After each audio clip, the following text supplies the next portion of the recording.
Hi everyone. Just see how this looks. Hello. Leo Judge says hello. Hello. Hi. Welcome. Welcome to this live. I'm still getting the hang of these lives, honestly. I'm just not a technology person. And I feel like I'm okay with that. I'm okay with not being a tech person.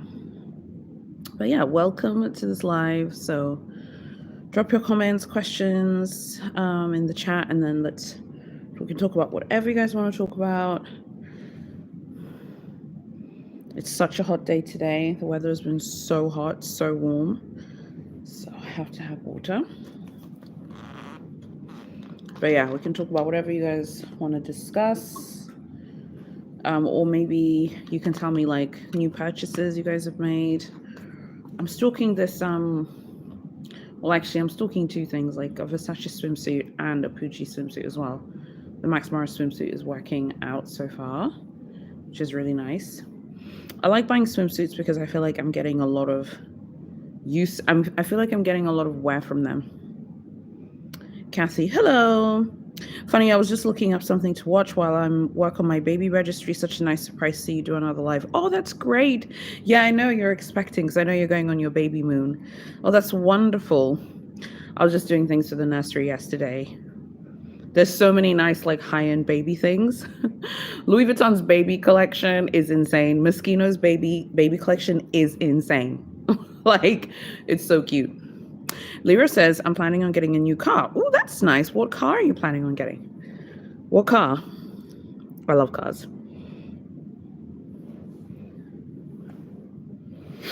Which car specifically? Exciting, Lyra. I agree. That's so exciting. Ooh. Guys, don't forget to like the live. Please drop a like for the live and reactions. That would be nice to support. Lyra says BMW. Oh, really? Bavarian Motorwags. That's very nice. Very nice. I'm jealous. I need a car. I said my husband picked. Now you're telling me you're getting a car. I'm going to send this man pictures of cars that he can buy me. How about that? I like that. That is really, really nice. They're so fast as well. So chic. Baby registry.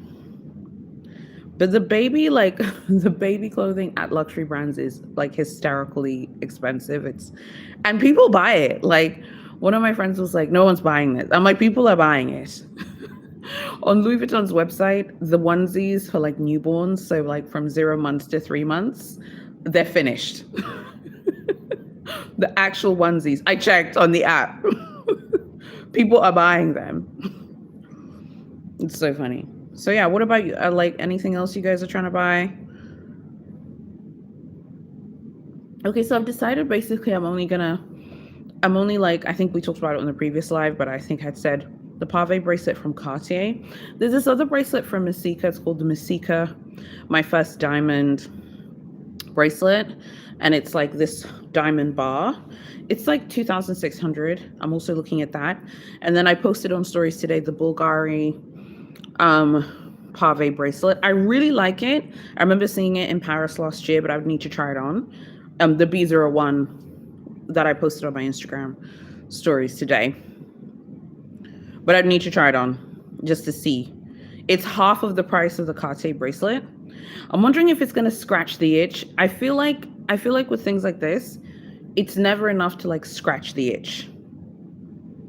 You know what I mean? You're still going to feel that need and that desire. Just make sure people's messages are coming through. You're still going to feel that need and that desire to like, I don't know, like to get the thing that you want. But it's so nice. It's so pretty. I think I'll go on my spring Iliad trip. I think I will go and try it on and see. I do love it though. I also really like the Bulgari B01 pave rings as well. They're so pretty. I feel like those are like 10,000, 11,000 USD. The ones with diamonds, they're very nice. Do you guys think that like people will be shopping more? Kathy Kathy says, yes, with bracelets, I feel like there's such a temptation to not just be satisfied with one, but to build a stack over time. I agree. And I feel like that's where like money can, like, particularly depending on your taste. Like if you're someone who likes rose gold, yellow gold, diamonds, or you don't like gems, because not everyone likes diamonds or gemstones, and that's fine. I do. So it's like you have to be careful, because it's like, you could easily spend six figures in like even in a year just buying them. And like you said, building a stack over time based on your taste and interest. I do really like that bracelet though. It's really, really nice. And then obviously in Europe, you'd get the refund as well, which would be helpful. I'm very tempted as well. But I think I'd need to try it on, because sometimes like you might look at something and you're like, does it, like, it looks good like on the model. And I think also with jewelry is really hard. Particularly, I find this to be the same with earrings. It's just so hard to like imagine how it looks like on you. You know what I mean? Versus like when you actually, like, I think this is why buying things online is really complex and it's not that easy. Because you really need, particularly at that price point, you need to try it on. Like, I'm not a Van Cleef person, but I do like the Pavé Frivole ring. You know, the Frivole ring, but that has full diamonds in it. I think it comes in white gold, and I think it comes in rose gold as well. It's really pretty. Also saw it on display in Paris in October. But again, that is just like something which you'd have to like, you have to see it in real life. You'd have to try it on. Kathy says, agreed. You need to see jewelry in person, especially with special finishes like rose gold, which can vary. Yes, exactly. It's different from brand to brand. You need to see in real life. Lucy, hello, Lucy. Frivole is pretty, but I prefer Graf pieces. Graf is also stunning. I love their, they have these like yellow diamond earrings. They have some, on the website, there's like a yellow diamond section. It's stunning. It's beautiful. Absolutely. Jewelry is better to shop for in person. Yeah, it's just too much money to spend to not try it on. Like the Masika bracelet I'm telling you guys about, I've posted it before. Oh, thanks to the person who's reacting. Thank you for that. Please drop some likes. But the Masika bracelet I've told you guys about before, it's called Masika My First Diamond Pavé. It is like a chain and there's like a bar of diamonds on it. Okay, it comes in white gold, rose gold, and yellow gold. I'm pretty sure I'm buying it on my next trip in Paris. I'm pretty much going to buy it. But I don't know which one to get because I'm not a white gold person. But the white gold on the website looks very convincing. Lucy says Masika's adorable. Yeah, wonderful. And the diamonds really sparkle, so you have to try it on, in real life. So let me know what you guys are like, trying to buy, or are you chilling? Diamond pavé. Lucy says diamond pavé really pops on white gold. Yes, it does. There's something about a white gold finish and that full diamond pavé, like this is my Cartier love ring. Imagine the white gold version of this, which I had in my shopping vlog. It like when I tried it on, I was like, whoa, I was like, whoa. I was really, really shocked because I'm not a white gold person. I was so impressed with how beautiful it was. So yeah, I'd love to know what you guys, do you guys shop seasons? Like, do you shop for spring or do you shop like every month, or are you guys taking a break, which is fine. Lucy says my wish list is so long. I'm going to get my first Repossi piece this year. Oh, I love their rings. Very nice.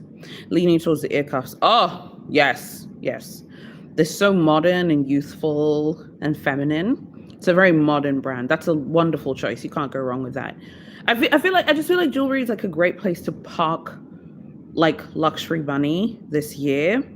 Because I just feel like there's a lot of, even though the jewelry brands don't release that much stuff, they don't release like a ton of new content, like product. I feel like when they release things, like they give us time to digest it. You know what I mean? Like when Cartier or Van Cleef or Repossi or Pomellato or Bulgari release something, we can digest it. And we're like, okay, cool, this is new. I like this. You know what I mean? Whereas I feel like with the fashion houses, Hermes have like 10 new handbags that they're releasing for spring, summer that I've already covered on my channel. Louis Vuitton have like so much stuff that they're releasing every week. They have this reissue, and then they actually have other new bags. Like people, I will have a new video next week for Louis Vuitton, but Louis Vuitton also have other new items. They have like new on-prompt pieces. They have a Valentine's collection. Then you have Chanel 25p as well. Like there's just so much stuff. And Dior. Lucy says, jewelry feels smarter money spent. I noticed as jumping boots are 3K now. But Cartiers used to include earrings, solid gold are also 3K. Ooh, they're really pretty. I really like those earrings. I take earrings over boots any day. It feels like better spent funds. I agree, because also you can wear them to work and you can just do so much. Loro says, I've got my eye on the Serpenti bracelet in gold with diamonds on the tips. Oh, it's beautiful. It's beautiful. How much is it? It's really pretty. I like that one. Miss Ajazia, welcome. Honestly, I prefer to be gifted my jewelry pieces. Otherwise, you'll have an endless wish of items. I think your jewelry should be gifted to you also. Yeah, I mean, I think, yeah, I mean, jewelry being gifted is nice. It's always a vibe, you know, when your dude, you know, your man like wants to gift you things. But I feel like also, like, I think it just depends. I think if you're a jewelry person, you're always on the hunt for like a new piece or something new. And it doesn't have to be like from the designer houses. It can be from a local jeweler. I remember like last year I'd gone to buy these like gold earrings at a local jeweler. They're not branded. They were very nice. I want to like shop my wardrobe more. So I opened my jewelry box and they're so cute. They were like in a heart shape. I was like, God, I haven't worn these in ages, so I wore them yesterday. You know, I wasn't filming a video or anything, but I was like, you know what, let me wear them. So I think with jewelry, it's like, I really, really like jewelry. So of course, it's wonderful to be gifted it, but I can't wait for him to gift me things. Like there are other things which it's like, if I like it, I'm just gonna have to go get it. So Steph is here. Hello. Hey, love. Hello. Welcome to the live. Lucy says, what does everyone think of Suzanne Calan jewelry? I've never heard of this brand before, but I'll check it out after the live. I've never heard of this brand. Why don't you tell us, like, for those of us who don't know what this brand is like, what is the mood of her jewelry? What's the mood of the jewelry like? Like, is it like feminine? Is it edgy? Is it dainty? Is it chunky? Like, does she use natural stones? Is it a lab company? Or like what kind of style is it? Because I'll definitely Google it after this, but because obviously I'm using my phone, so I can't search it up now. But yeah, so I think like jewelry definitely this year will be huge. I think jewelry is gonna be a huge trend, because like you said, like Lucy said, people, it's. I think a lot of people see it as like a smarter purchase, you know, particularly with all the shenanigans going on with like pre-spending at Big H and all this other stuff. It's a lot of zigzag, Lucy says, so a lot of zigzag pieces, emerald cut. She uses natural, but lots of colored stones. I love colored stones. Okay, it's so pretty. That sounds pretty. I'll definitely go Google it. So Steph says, I just bought some diamond earrings from TJ Maxx. Oh, interesting. They have some fine jewelry. Diamond earrings are always a vibe, I think, because it's just so versatile because you can wear it from work. Lyra says, hey, Kigam, do you like anything from Van Cleef? The only thing I like from Van Cleef is the Frivole Pavé ring. And I like their watches, but I can't say I like the Alhambra, and I can't say I'm a VCA person. It's just not, I respect like what they mean in jewelry and the artistry. Their high jewelry is insane. I mean, obviously I love that. But if we're talking like their fine jewelry, I like the Frivole Pavé ring. It's like the Frivole ring, but full diamonds. It's stunning. And I like the watches. I would buy a Van Cleef watch. I like their watches. Very nice. Kathy says, been brainstorming for push presents. I was sending my husband pictures today. So this is funny. Thinking about getting a bangle like the H. Kelly bangle or Tiffany lock bracelet, but I'm still considering what else is out there. With the H. Kelly bangle, the full one with diamonds or the half diamonds?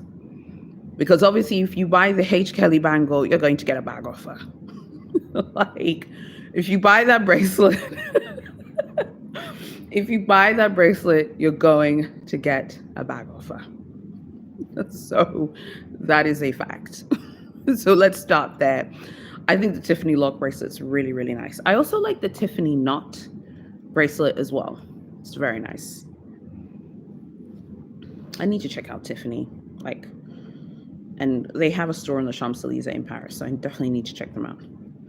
So Steph says, yep, automatic bag. It's automatic, like press the button right now and print the bag now. Like, facts. Kathy says, H bangle with half diamonds. It's an automatic bag offer. Automatic. Lucy says, love the Kelly bangle with the half diamonds. It's very pretty.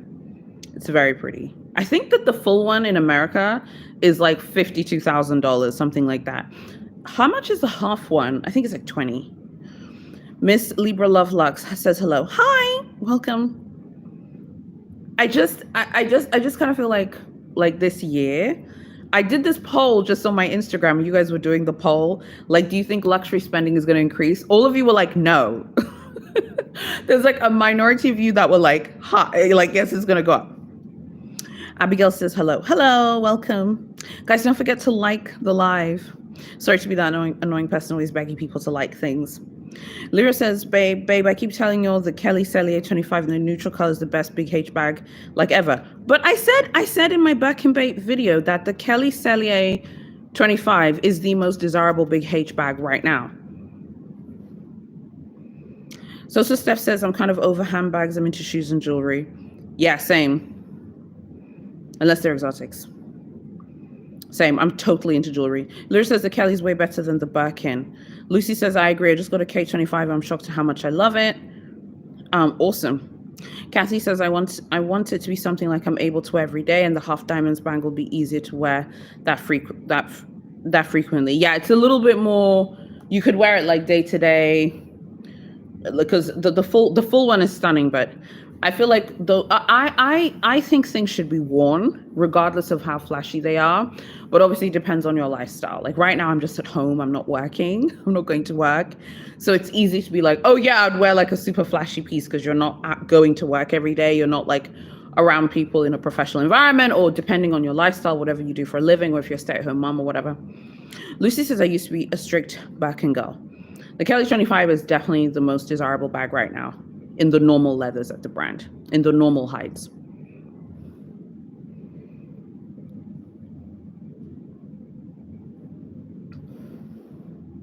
So I think like this year we're going to see people spending more on jewelry, and I think we're going to see like more people talking about clothes, like ready to wear and things like that. There does seem, this is something which I wanted to talk to you guys about because I was thinking about things to talk about today. When I was looking at all of the Louis Vuitton Murakami unboxing haul videos, I've watched heaps of them. So Steph says, I'm still waiting on a Constance. I requested it 6 months ago after being asked if I want a bag after 3 years of spending a bit over 2 to 1. Oh, wow. What colors did you request for the Constance? What colors did you request? And did you request 18 centimeters or 24? Oh my God, I hope you get it. Can't wait to see it when you get it.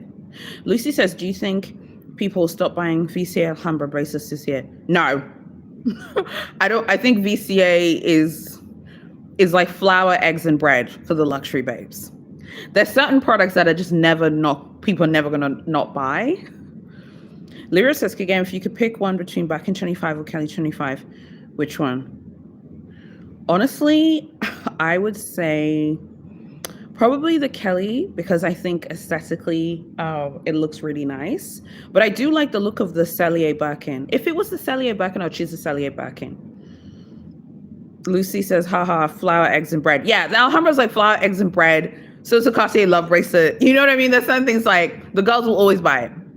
So Steph says 24 centimeters, neutral color, navy or red color. Oh, wow. That's going to look so chic. Oh, I love the sound of all of that. Kathy says, Lucy, I would love to stack the Kelly bangle and build stack collection over time.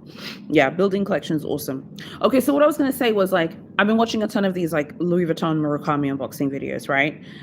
And something which I've noticed, like, which I find really strange is like, there's this weird like anger towards a lot of people who have been successful in getting pieces from this collection. Like I've seen this in YouTube comments, in TikTok pages, without mentioning people's names or anything like that. And I found it like super weird. Like I was watching some Murakami unboxings and there were some really nasty comments. Like someone was like, oh, wow, I'm so happy that YouTubers can get everything. I can't get anything. It's like, why are you watching something that's upsetting you? Why? I don't watch anything that triggers me or upsets me. I'm just like, I'm not going to watch that. Lucy's like, oh my God, the Murakami drama is crazy. I know it's crazy. People are beefing big time about the collection. Yeah, people are actually fighting about it. I've seen like fights happen on TikTok and fights happening in YouTube comments. Like people who weren't successful in getting pieces are like jealous of people who have. Think about it though, like someone who's like a YouTuber, again, without mentioning anyone's name, like they're big spenders at these brands. So it's completely realistic that YouTubers would have the chance to get the collection first. Another thing is a lot of YouTubers knew the collection was coming. You know what I mean? Everyone knew the collection was coming the first week of January. So people had their time to get their coins together and to get their pre-orders together. So it's not far-fetched that people, would go crazy for it. So Steph says, I'm so glad I didn't get into the fray. I mean, girl, like people are fighting. People are angry at each other. And it's like, why are you watching a video if it's triggering you? I don't watch anything that triggers me because I'm like super sensitive and I'll be upset. So I'm not going to watch something that trigger me. Lucy says, I wonder if the same energy will follow the cherry blossom, cherry drop. No, I don't think so. The cherry blossom is not going to be like this. The cherry drop will do well, but they started with a white multicolor because they knew that's going to be the most profitable one. But cherry blossom will be quiet. Lyra says, I'm Murakami'd out. I'm tired of LV's shenanigans. Yeah, I know you guys are like also tired, so I'm trying to like talk about other things, but I just noticed so many horrible, nasty comments. Social Steph says, I want the cherry speedy. That is going to be huge from the third cherries collection, the one coming in April. Lucy says, I don't know why this collection brought so much polarizing opinions and drama. There's a lot of elitism and classism in this collection launch, which we can talk about because I have time today and I have time this year. I'm not going back to work until September. So I have plenty of time to run my mouth and I have a lot of opinions. So if you want to hear it, you let me know. But there's a lot of elitism. A lot of the people who bought the vintage collection are triggered that they can't buy this collection. That's what the house is saying. If we read the tea leaves, the people saying, oh, the old collection looks better. The old collection with yellow stains on Fashion File. Bye. No, thank you. No, thank you. I want my new items. Miss Libra Loveluck says, I just want my packaging. Tell us. Lucy says, haha, LMFA. Yeah, it's true. Now, think about it. If you bought something 20 years ago, you are not going to keep it in pristine conditions where it doesn't have sweat stains, yellow stains. It doesn't have things from the elements and so on and so forth. It's not going to look as nice as something that's brand new from the factory. Lyra says the world are returning the troll pieces, talking about quality issues. I'm sorry, I just don't believe it. I think people are doing this for attention, and I think they're doing it for clicks and views. We've talked about this before. Controversy sells. I would physically need to see the piece myself because I just don't trust influencers anymore. Lucy says, I saw LV's doing a pop-up in NYC and will repair pieces from 2000s. Yes, that's worldwide. Every single Louis Vuitton will prepare. Cami says, I joined at an interesting time, the ones with the yellow stains. Cami, girl, what's up? First of all, I'm not buying no one's vintage, whatever. You guys, I love the Stephen Sprouse collection. I have looked at the vintage pieces. There was one on Fashion File, an Alma from the Stephen Sprouse time that had stains on it. And it's $2,000 for stains. No, thank you. I'm Gucci. Ms. Libra Lovelux says, I've been asked so many times how I was able to purchase. Yeah. Casa List, I got the Bando super flat. The buying process was different here in Italy. Okay, great. I think in Europe it wasn't as stressful.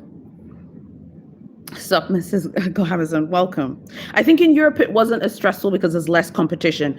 America's a massive market. You have 350 million people running around in America. I think Canada's population is like 50 million people. Like, that's a lot of people. That's a lot of product to fill compared to, say, like maybe the UK where you have, 70 million people. Do you know what I mean? So I think in Europe, there's just less competition. So it was easier for people in Europe to get items.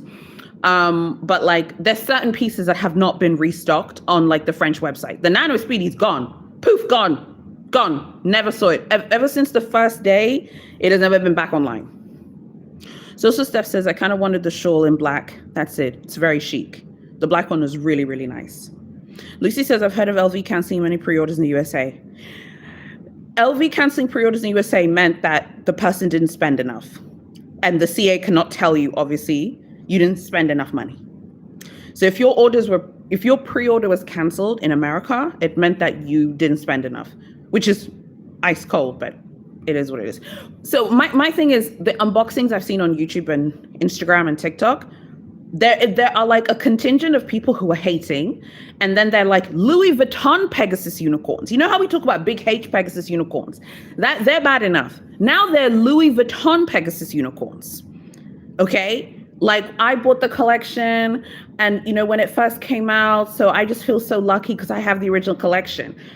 You know me and my big mouth. I went and yelled at someone, okay, on TikTok.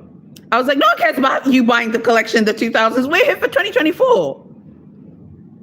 Lucy says, yep, that's definitely what it meant. Miss Libra Lovelock says, I still have pre-orders pending. Ooh, okay, can't wait to see what you get. Social Steph says, I tried to tell you all on the Facebook group, store managers approve orders. You're completely right. Of course you're right. You're right. Store managers approve orders. Store managers looking at someone's account like, this chick only spent $1,000 this year. You're not getting no Nano Speedy. You're not getting the pochette accessoire. The pochette accessoire, poof, gone. Okay? It's not on the website. And it has not been on the website since launch. Gone. Bibbity bobbity boo. Gone. Poof. So I just feel like on TikTok, you know, someone's really excited unboxing their new piece. Please don't be that annoying person going there talking about your vintage yellow stained Murakami pieces that no one wants to buy. Okay, because we don't care. I definitely don't care. I was like, girl, this isn't about you. Louis Vuitton Pegasus unicorn, sit down. We want to see what the girls are getting. I want to see the packaging. I want to see the new stuff. And then it's such a turnoff. Like you're making people feel bad that they were successful. Particularly for me, like I'm so far away. So like when I'm watching the Murakami unboxings, I'm watching it on the TV. Social Steph says, LOL. Miss Libra Lovelock says, my CAs kept saying the store manager had the approval list. Yep, I think Social Steph is right. Absolutely, the store managers approved these orders. Lucy says it seems more and more brands are doing this pre-spend system now. I saw a rumor about Loro Piana implementing it for their bags too. I've seen that about Loro Piana as well. And it makes sense for Loro Piana because it goes with their whole quiet luxury aesthetic. Leo Majority says Louis and his monogram wig is tripping. Louis Vuitton is just like, I stole Christmas. Louis Vuitton stole Christmas. She came on a horse, stole Christmas from Hermes, stole Christmas from Chanel and Dior, made everyone go nuts and lose their minds. So Steph says, yep, my essay won't even ask you about pre-order and this feels like you have a chance. Yeah, because then it's like, she will look, you know, she'll feel so bad, like, oh, I couldn't help you. Lucy says, haha, stole Christmas and New Year's. They literally snatched Christmas and New Year's from all other luxury brands with this collection. Okay, and that's how Hermes is like quietly increasing their prices.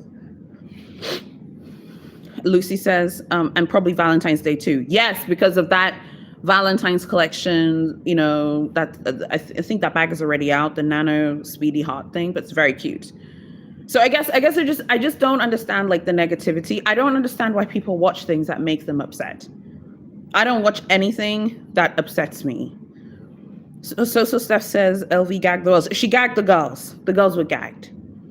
Okay. No one knew, like literally it was like a freight train. December was like a Murakami freight train with him sitting on it with a flower on his head. Okay.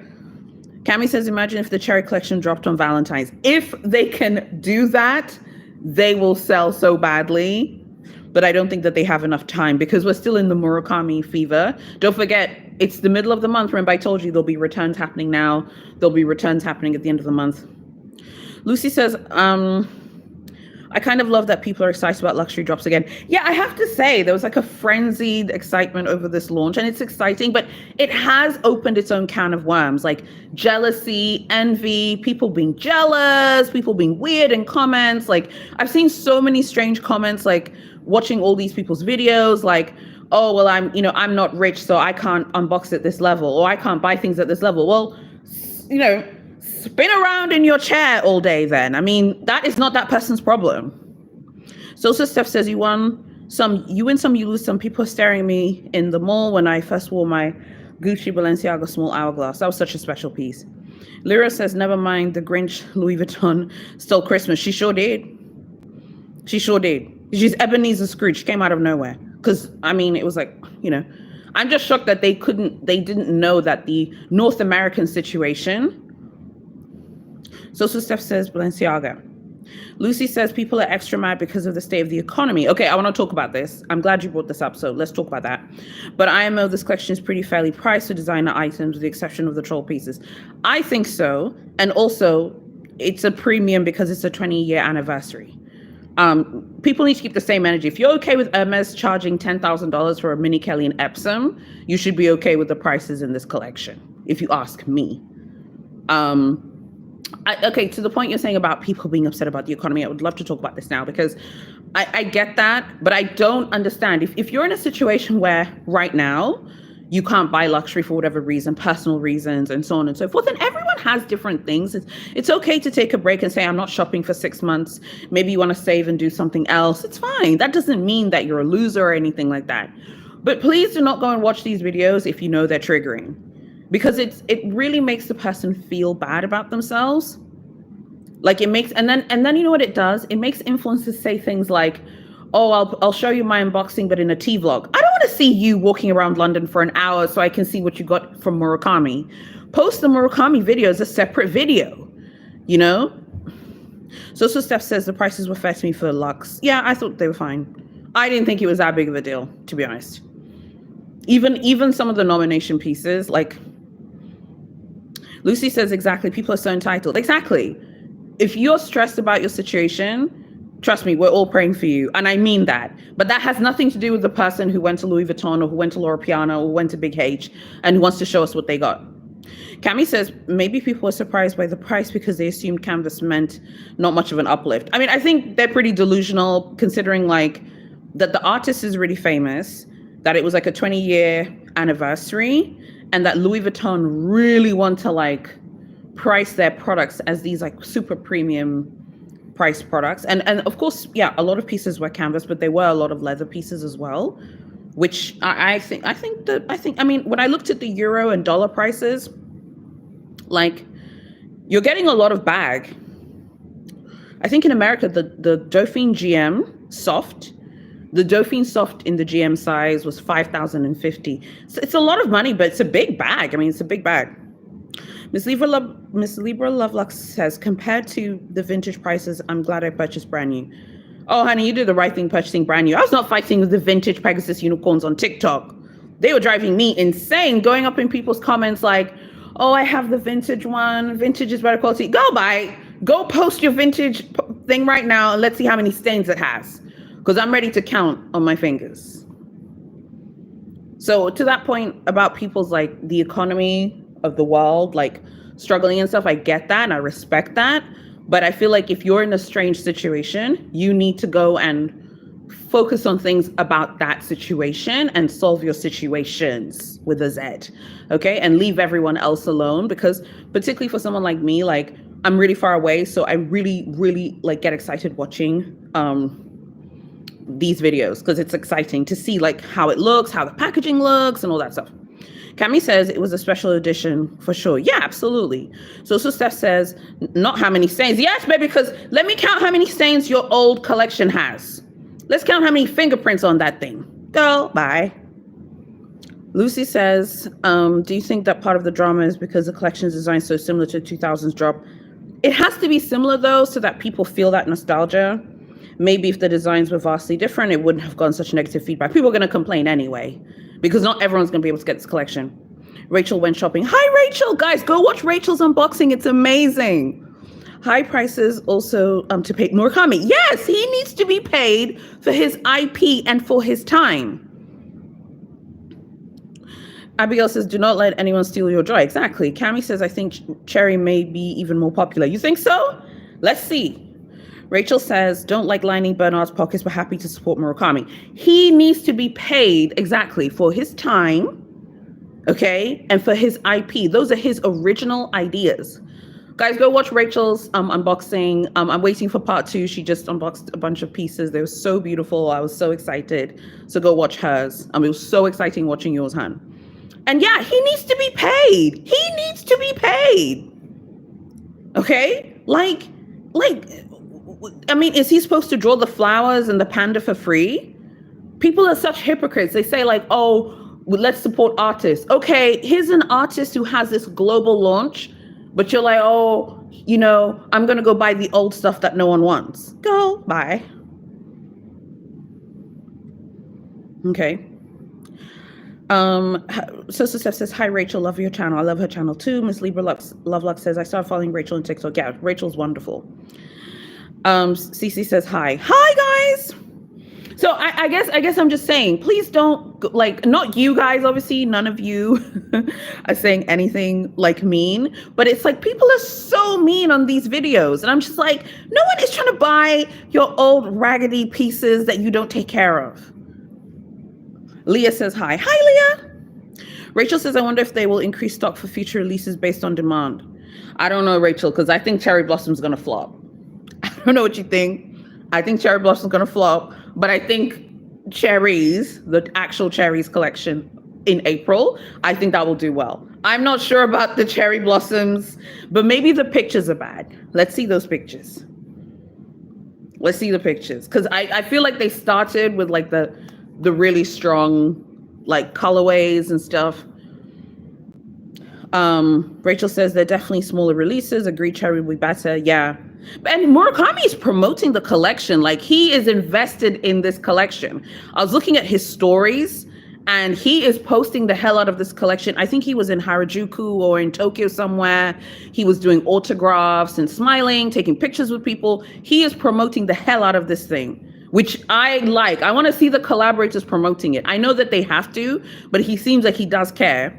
Cece says Blossom's definitely going to flop. Blossom's going to flop. It's going to flop. It's going to flop, okay? I will do a preview video on it when they're good pictures, but Blossom's going to flop. Diva says, I agree, he absolutely does need to be paid for his amazing work, and I'm happy for everyone unboxing videos. Thank you, because that's exactly how I feel. I believe he should be paid every cent, because it's his original work and ideas and colorways and images. I'm not a creative person. I couldn't draw to save my life. So people who can draw and create things, they have got to be paid.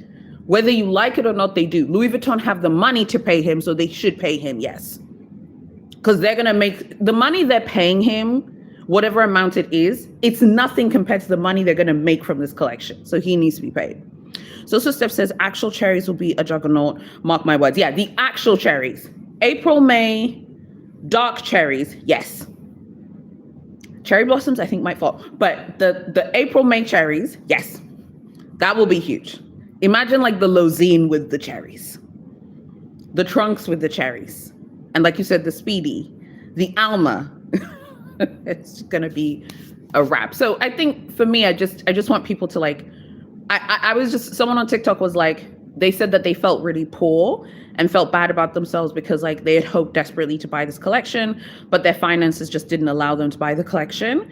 So I just responded to the person like, hey, this is like such a thoughtful thing to say, but at the end of the day, maybe you don't watch the video, because like watching people unbox like $5,000, $10,000 worth of items, your bills, boo-boo, you're still gonna need to pay those bills.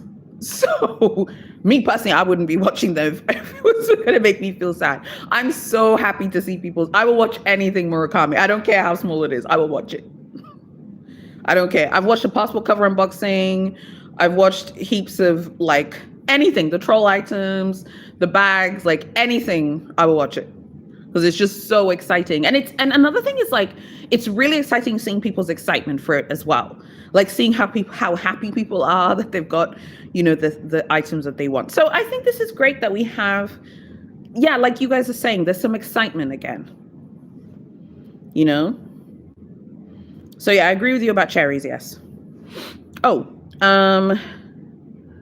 okay. Social Steph says, I can't wait. Cami says, raggedy, the gossip. I gossip Glamours is not mincing her words. Let me put down my tea. Yeah. I'm not mincing my words today. I'm done with people being annoying. Social Steph says, I need to get my profile in order to get the cherry speedy. Lucy says, girl, that's so wild. If people are broke, why are they watching this stuff and hating? It's one thing to watch for inspo, or knowledge, but it's crazy to hate watch. People literally hate watching things that they can't afford. That's all I'm saying. All I'm saying is, I'm just letting the person know, like, I'm sorry that you're in that situation, but it really has nothing to do with that creator. If that creator can spend $7,000 on this collection, let's be happy for that person. Let's be happy that they're sharing pieces. People don't have to share publicly. People don't have to post their pictures, but it's wonderful because not all of us can see the stuff in the store. So it's really, really nice. And you'd be surprised, like, you know, it's human nature to focus on like the horrible, nasty things that people say to you than all the positive comments, you know. So sometimes people say horrible things and it's just so mean because it's just so exciting to see people buy these things and like the genuine excitement. So it's like, if you're having financial problems, you should not be watching a Louis Vuitton Murakami unboxing. Please go watch Cookies and Cats doing troll things. Okay, I have a cat. I'll film my cat for you. Go watch him. Cami says, the opposite of love isn't hate, it's indifference. There's still a kick from hate watching. I agree. Leah says, I love watching luxury unboxings. It inspires me. Okay, but this reminds me, this is to another point. There is this huge backlash against like luxury unboxings lately. Have you noticed like a lot of influencers are saying things like they don't want to unbox things separately anymore. They want to put it in a video. I don't want to watch your 2-hour video to see what you got from Hermes. So you better put that in a separate video. Ms. Libra Lovelock says Murakami is like Hermes. Yeah, it's been like Hermes for Louis Vuitton for sure. So Steph says, broke or not, I'm watching, so I love fashion. Exactly. But you're not a hater. There are people who are watching and who are just so jealous and so hurt that they are not able to buy anything from this collection. And it's just so mean and so horrible. I just can't. And then now, because people are doing these things, now people are making us watch 1-hour tea vlogs of them walking around London or New York. And then they're like, okay, guys, this is what I got from Hermes, or this is what I got from, Louis Vuitton. It's like, I don't want to see that. Diva says Cookies and Cats. I'm on the floor. Yeah, seriously, I'll film a video of my troll cat for you if you want. Go watch that, okay? And he's also expensive and costs money because everything costs money, okay? My husband was like, I don't even know what he does. I'm like, exactly. NKS, hello, NKS, welcome. So I just need people to like, please don't go and, not you guys, obviously, none of you guys would do this, but the people who leave these horrible comments, like don't ruin it for the rest of us. Like, I don't want to watch someone's 2-hour video to see a Birkin unboxing. It's very annoying. Ms. Libra Lovelock says, you haven't purchased from LV in years and you're upset you couldn't purchase from the Murakami collection. They're mad they can't buy from it now. And you shouldn't expect to leapfrog ahead of people who've been loyal to the brand. Lucy says, girl, even if it was a cookie video, they'd be complaining about the creator's food mixer being too expensive or vanilla extract being too pricey. I'm so sick of people. You're right. Actually, you're right. Because people find something to complain about, but it's really, really mean. Guys, do you know why there's so many of these like anonymous watch channels? Like the watch, I'm not like a watch person like that. I'm so relieved I'm not into them that much because I'm still going to end up saving money. But many of them are anonymous because if they show their face, there's going to be someone who's going to be mean, it's going to be horrible, it's going to be asking them every single episode, like, what do you do for a living? What do you do for a living? Even if they answer the question, you can't make people happy. So you have to just focus on the people who are excited. I've been leaving nice comments on people's unboxing videos. I want people to continue posting these Murakami unboxings. It's so exciting seeing them. I think I saw on TikTok someone had unboxed one of the Capucines and it is just stunning. I was like, oh my God, I can't with how beautiful some of these pieces are. Okay. And of course, there are people who are like, oh my God, that's like 2 months salary for me. Again, please go and watch Cookie and Cat videos. Please. just go away. Leave the rest of us alone so that we can enjoy these things. Rachel says, oh, I want to see a Capucine unboxing. Need to go look.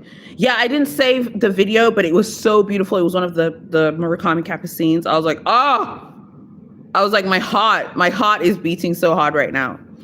So Steph says, I tell people I'm a receptionist all the time. People always stay up in your business. What do you do for a living?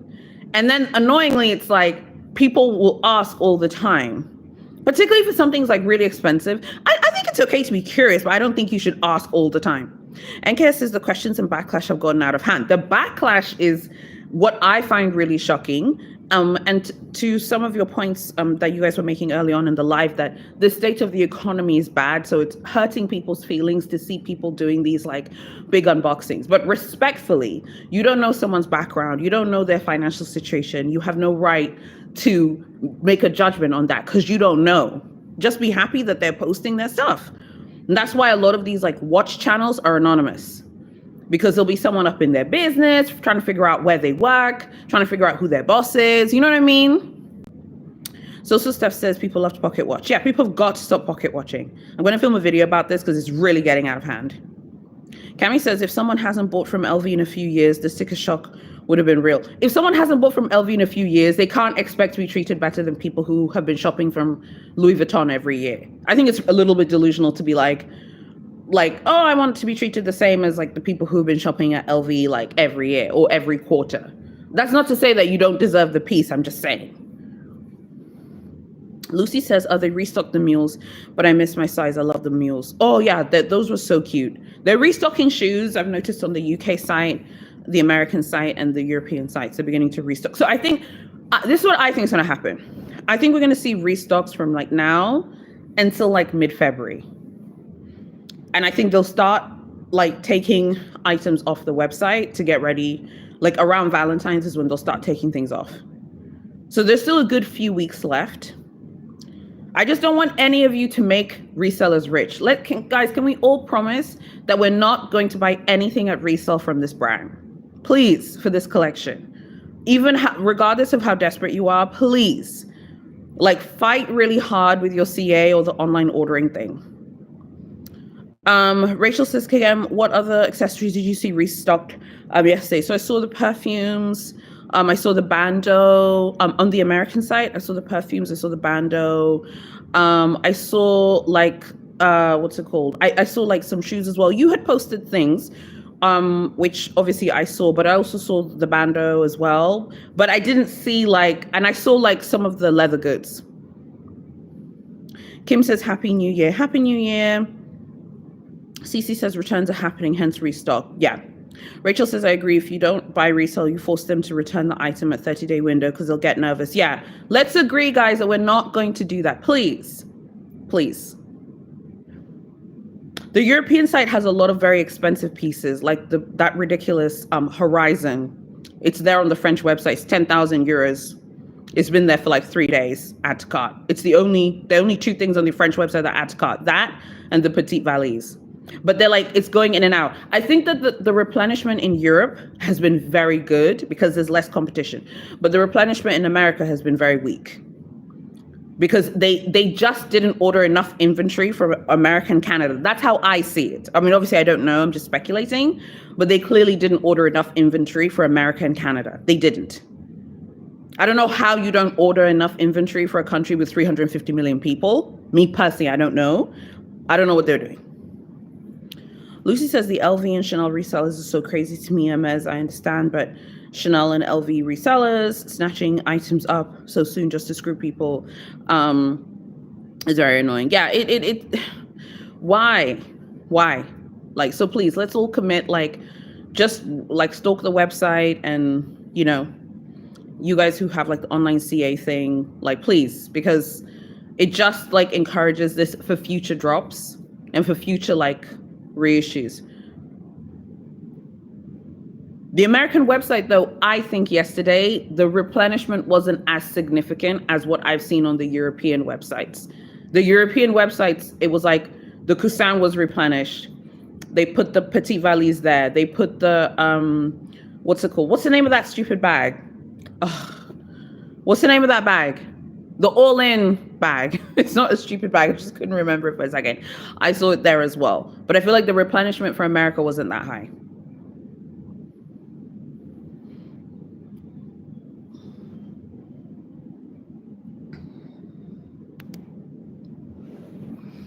Miss Libra Lovelux says the Japanese website was full of stock. It was add to cart all morning. Yeah.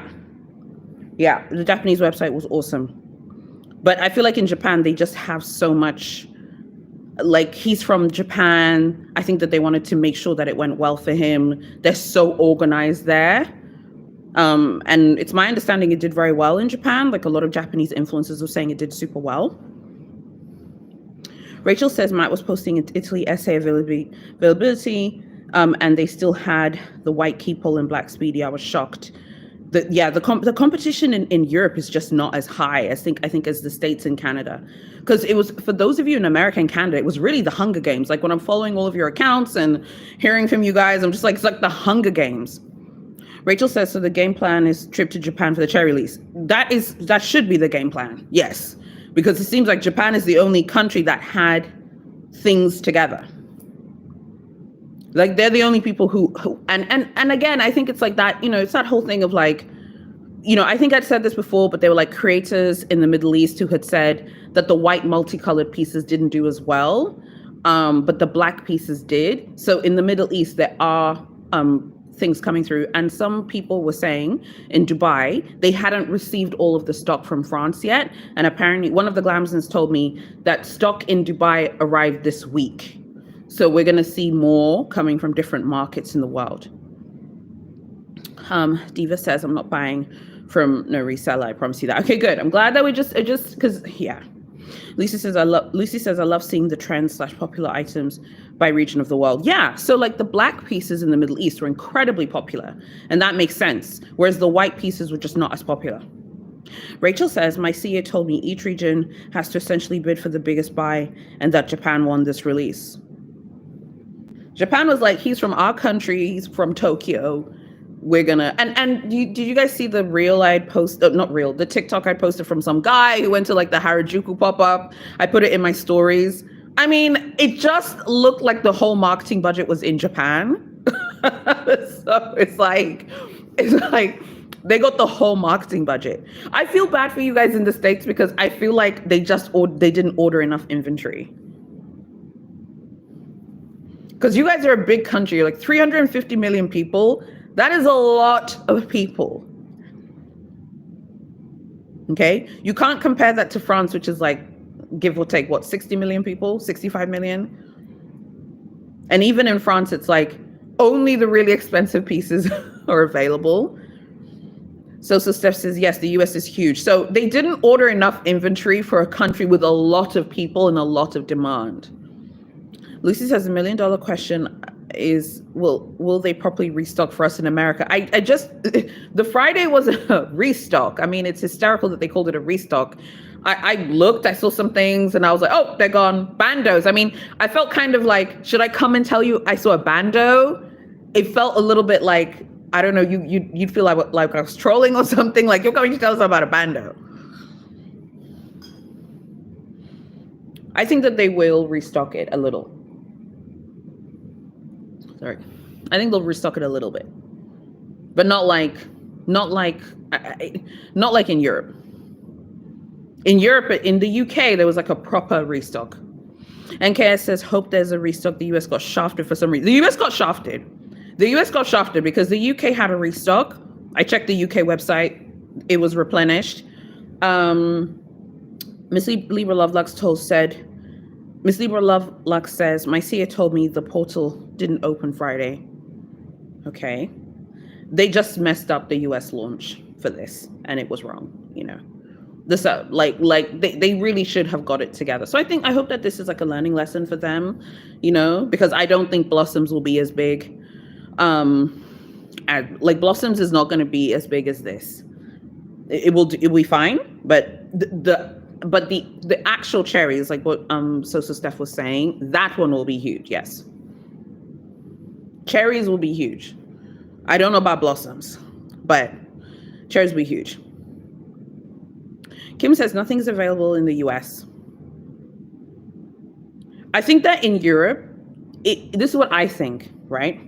I think in Europe, they will have things scattered in different EU countries. Certain pieces will be scattered in store from February. There'll be certain multicolored pieces that maybe pieces that didn't sell. Don't forget, every country is different and has different tastes and different cultural interests in different pieces.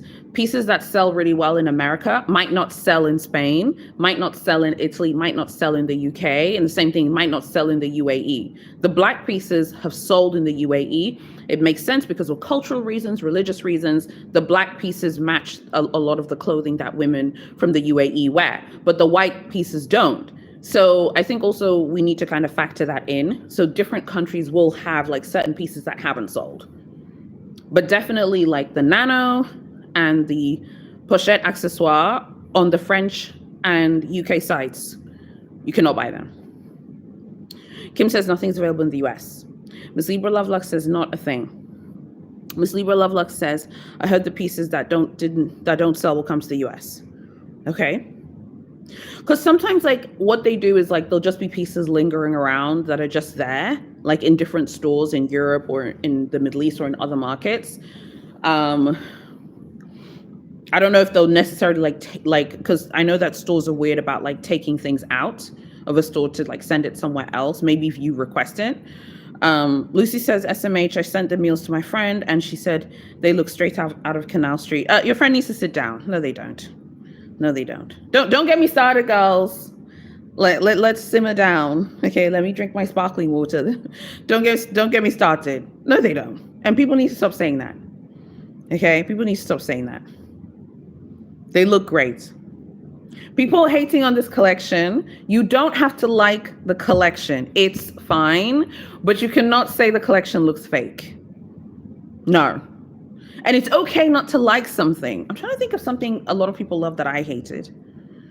Lucy says, haha. So Steph says, damn. Miss Lieberlox is laughing. NK says, LMAO. Brianna, hi, Brianna. People are haters. Yeah, people are just hating. And it's okay not to like the collection, but you're not going to say it's from Canal Street in New York or whatever, like, because they don't look like that at all. They look great. And they're going to look, the white pieces are going to look so good for the spring, like, transitional period. They're going to look so good. Brianna says, hi, everyone. Hello. So I just need people to sit down. Like, I need the girls to sit down. I have been telling people off on TikTok. People have been getting told off by me. Like, please just keep it cute in the comments. You saw me in the Birkin Bay episode. I said, keep it cute in the comments. And if there was someone who left a hateful comment and she got blocked. Yes, God. Kim says, it seems like the New York boutiques will get first dibs if they start sending products over here. Honestly, guys, I wouldn't get your hopes up them sending products from like other stores, because I think they'll just keep them for themselves. Cece says, listen, for the largest luxury brand in the world, this was so poorly planned and launched. There's a lot of money left on the table. Whomever is the head of buying in the US should be fired. Oh, I'm sure that person is absolutely fired. As I said, somebody is getting fired. Tanya says, hi from Tenerife. Hello. Rachel says, TikTok is vicious. TikTok is an absolute insane place. People are happy posting unboxings, and then they're like 10 million haters, like people are starving, or, you know, like the Kardashian meme that Courtney told Kim, like, people are dying, Kim. You know, I saw someone wrote that on someone's Murakami unboxing, like, quotes, like, you know, people are dying, Kim, people are dying. And it's like, okay, but like, what did you buy for Christmas? Because I'm sure you bought yourself Christmas gifts. So like, why are you hating? I need TikTok banned. No, TikTok can't be banned. Can't ban TikTok now. We still need TikTok, but people need to stop being rude. Whomever was, as Cece said, whoever's head of buying in the US should be fired. Whoever was running the entire thing from Paris, absolutely, yes, you're getting fired. You are absolutely getting fired. Brenna says, people always dying though. Yeah. So it's just, I don't know. This is why people don't want to post things. And it's such a shame because we all miss out, particularly if you like these things. Like, don't leave those mean, horrible comments. Like, not you guys, because none of you would, but just the general people just leave these comments. It's so mean because it like really makes the person feel bad about themselves. Like, oh, maybe I am showing off. Like, there was this video I watched today. It was just a content creator. She's a young content creator. I don't even know her name. It just came up. And she was talking about like how luxury's become this huge obsession for young people, and how it's like really hurting people because people aren't saving money. It's like, you don't know what people do with their money. Just enjoy the video. Diva says, oh my God, my husband just popped in my head and said, I hate to eavesdrop on your video. I just want to tell you one big ticket item I saw you looking on the US website did restock. What item was that? Brianna says, honestly, comments like that are why people don't own up to being privileged. We just talked about this a few lives ago. Yeah, we did. They get a lot of hate. Exactly. And that's why people do that fake relatability thing. I keep reposting Bethany because Bethany is a great example of this. Bethany made $100 million from selling cocktails, but she wants to sit here and act like she likes the Walmart Birkin. You have $100 million, Bethany, if you don't sit down right now. Okay? It's so fake and pandering. It's actually patronizing and condescending. You're like talking down to people. She needs to sit down. Lucy says Bethany needs to go to rehab. Rachel says I can't with Bethany. But Bethany, I just can't with her. It's so fake. It's so pretentious. Diva says he just told me he purchased it for me for anniversary. Oh, that's lovely. Because we had a rainbow wedding and he was like, that's all I'm going to say. I'm freaking out. Oh, that's wonderful. Lucy says she's lost it. I agree.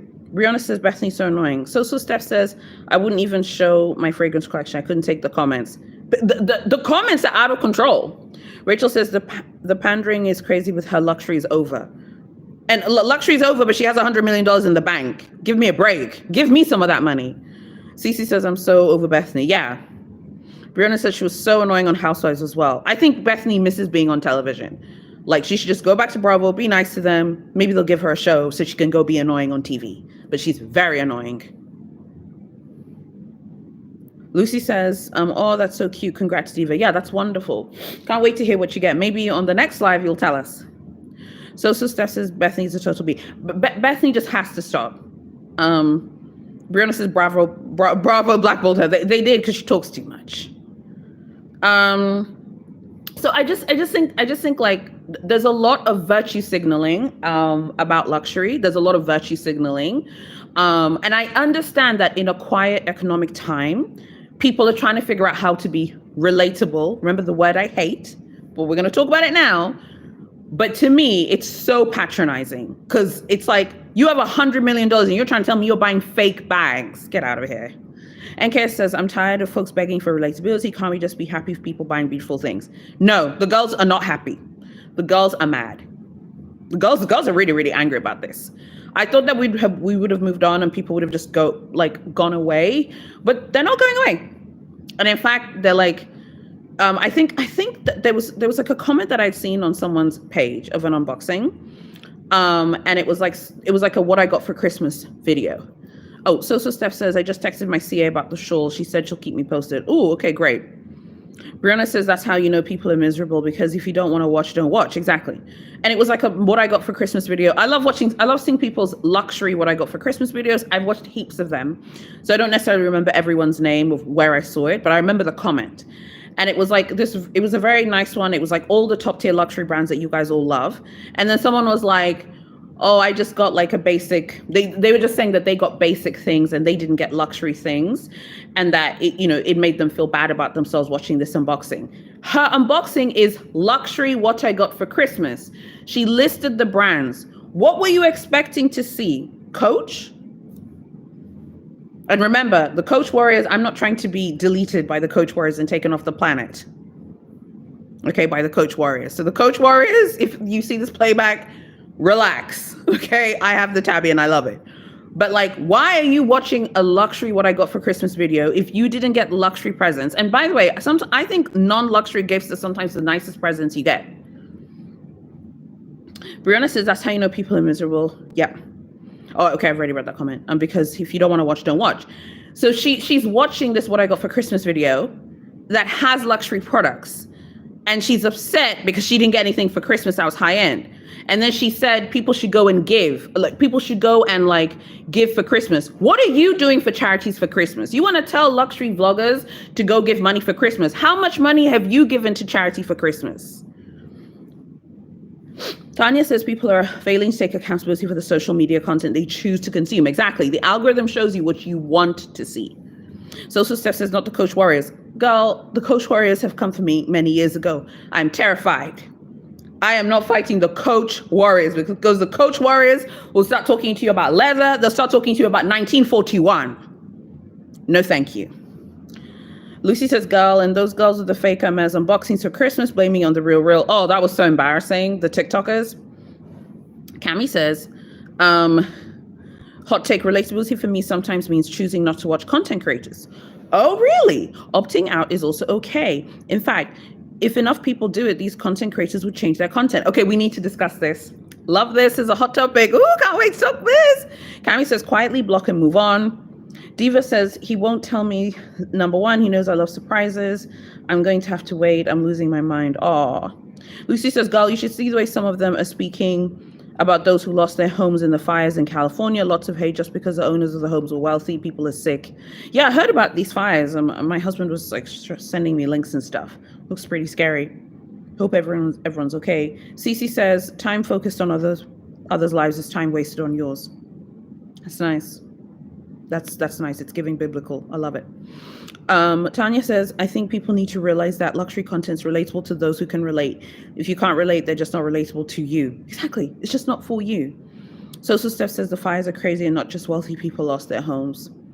To Cami's point here about relatability for me means something choosing not to watch content creators. Opting out is okay. In fact, if enough people do it, those creators would change their content. I actually agree with you. I think it's okay to say, I'm in a different place right now. And, I'm just not interested. In fact, when I had come back after the hiatus and I told you guys I was expecting, I got a message from a Glamazon who was like she was basically saying that she wants to save money. She wants to change like her finances and stuff. She felt like she'd been spending too much on high-end goods. She's like, but I love you and I think you're great. So I'm going to follow your personal account where I don't post high-end stuff. I just post like my personal pictures. I thought that was so refreshing. It's okay to be, because she was like, if I continue following you, I'm going to want to buy things. I'm like, yeah, that's normal because obviously I'm posting high-end brands about shopping and buying things. You know what I mean? So yeah, it's okay to opt out. I just please do not hate watch and leave hate comments. Because it's just like, why are you watching something that is upsetting? Why? Diva says, I'm so sorry. My words all over the place. I'm typing too fast. What I meant to say was I have no idea what he purchased me, but for the first time, I want to know. Oh, just be patient. It's so nice, like, when your partner or your husband, your boyfriend gets you a present. It's so nice. Isaiah says, hi, just popped in. Hello, Isaiah. My conspiracy theory is maybe because of Kusama underwhelming success that they will slowly restock Murakami multicolor just to make sure they don't lose money. I think that they've made a ton of money with the launch already. And Kusama was underwhelming and probably didn't perform for them, but it was during COVID, so we need to also give them some credit for that. Tanya says, people like having someone to be mad at. Facts. NK says, that's very true, but the presence of luxury social media means there are enough people want to see this content. So people need to be honest about their desire versus reality. Yeah, and be honest about what you aspire to. It's okay to watch things that you don't have yet, because maybe you might have it later. Lucy says, to be honest, I think there's a difference between appreciating fashion / jewelry / ready to wear versus only caring about it for consumption purposes. Ooh, that's interesting. That's an interesting perspective. Isaiah says, at least that's my hope for February. I feel like the Murakami pieces, the multicolor pieces will be around until like the middle of February-ish. Steph says, that's the same reason why I don't consume relationship content. I don't want to be influenced by it. Yeah, I don't watch relationship creators either. I don't watch marriage creators. I don't watch family creators or like parent creators for that reason. It's okay if you're like the Glamazon who basically said to me that she has other financial priorities. I was gone for 8 months. I wasn't posting. She was living her life.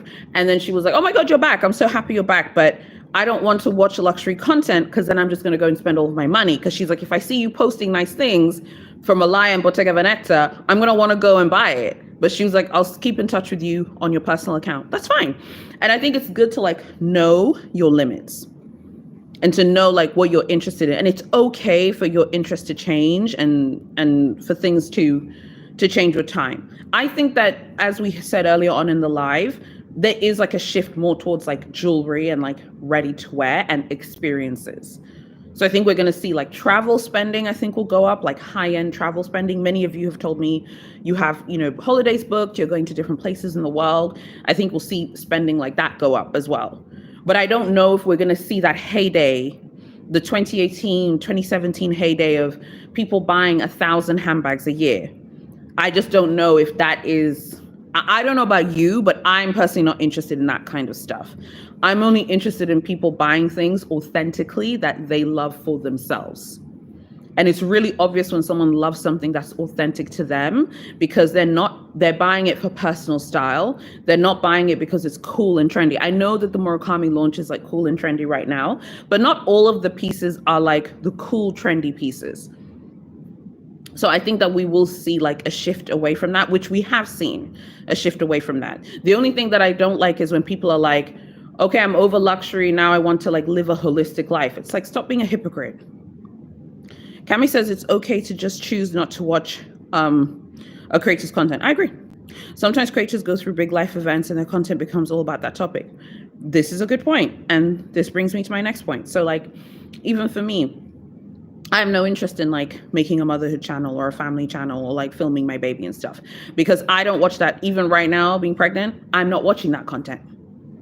So I can only post things which I find interesting. And I genuinely don't like when creators do that. I don't like when creators like go through a life event, like as you said, and then they start filming that. If I followed you for luxury content, but you are going to build a house, that's not particularly interesting to me, because there are property vloggers who I can follow. I did have this idea of showing you guys like cool places in Dar, properties, but there'll be like high-end properties, so it kind of goes with the theme. Cami says, but it's not something you're interested in, tune out. Yeah. And KS says, thankfully, I'm ready to see people who authentically live a luxury life, travel, interior, and fashion. Exactly. When it's authentic. It's not like, guys, I'm buying this because I want to unbox it and then I'm going to resell it after 2 months. Lucy says the Purse Forum is saying the Sakura collection blossoms will be dropping on the 21st of March. Okay, interesting. That will give time for these Murakami pieces to like filter through and for people to get. Don't forget, you guys, that like for a lot of people as well, Steph says, I'm back into makeup and hair channels. Oh, I love makeup and hair so much. Don't forget that for a lot of people who post online, they also want to be first. So this is something which I wanted to tell you guys just to watch out for as well. A lot of people want to be first because they want to be the first person to post something. Not everyone, but a lot of people want to be first. So like being first and like posting the Murakami collection first is like really important for some people, So that's also just something, to note and to be aware of, because people want your attention. And if you look at like the interest, last year was a tough year for a lot of luxury channels. During the months I wasn't posting, I was watching a lot of people. A lot of people were complaining, saying that no one is watching. I don't like those comments because there's still people watching. For example, in this live, there are 25 people in this live. That's amazing. Okay, I didn't think that 25 people want to watch me. Okay, talk, but the 25 can't speak. The 25 people watching right now. But a lot of luxury creators in 2024 have felt like people aren't really watching. If people are struggling financially, they're not going to be watching your channel. And that's okay. And you as a luxury creator have to decide, are you going to post Coach and Michael Kors? Are you going to post that? If you post that, I will not watch your channel. I don't watch anyone who unboxes those products. And like I said, I have the tabby and I love it, but I'm not watching your channel. The moment you start unboxing Coach, I log off. Cece says, I'm always watching. Great. Lucy says, LMFAO, Coach and Michael Kors, haha. No, but it's true. It's just not my interest. It's not my interest. And there's nothing wrong with that. And like I said, the Coach warriors need to understand that someone having a fair, like a good faith critique of Coach doesn't mean I think I'm better than you. And like I said, I have the tabby and I love it. Okay.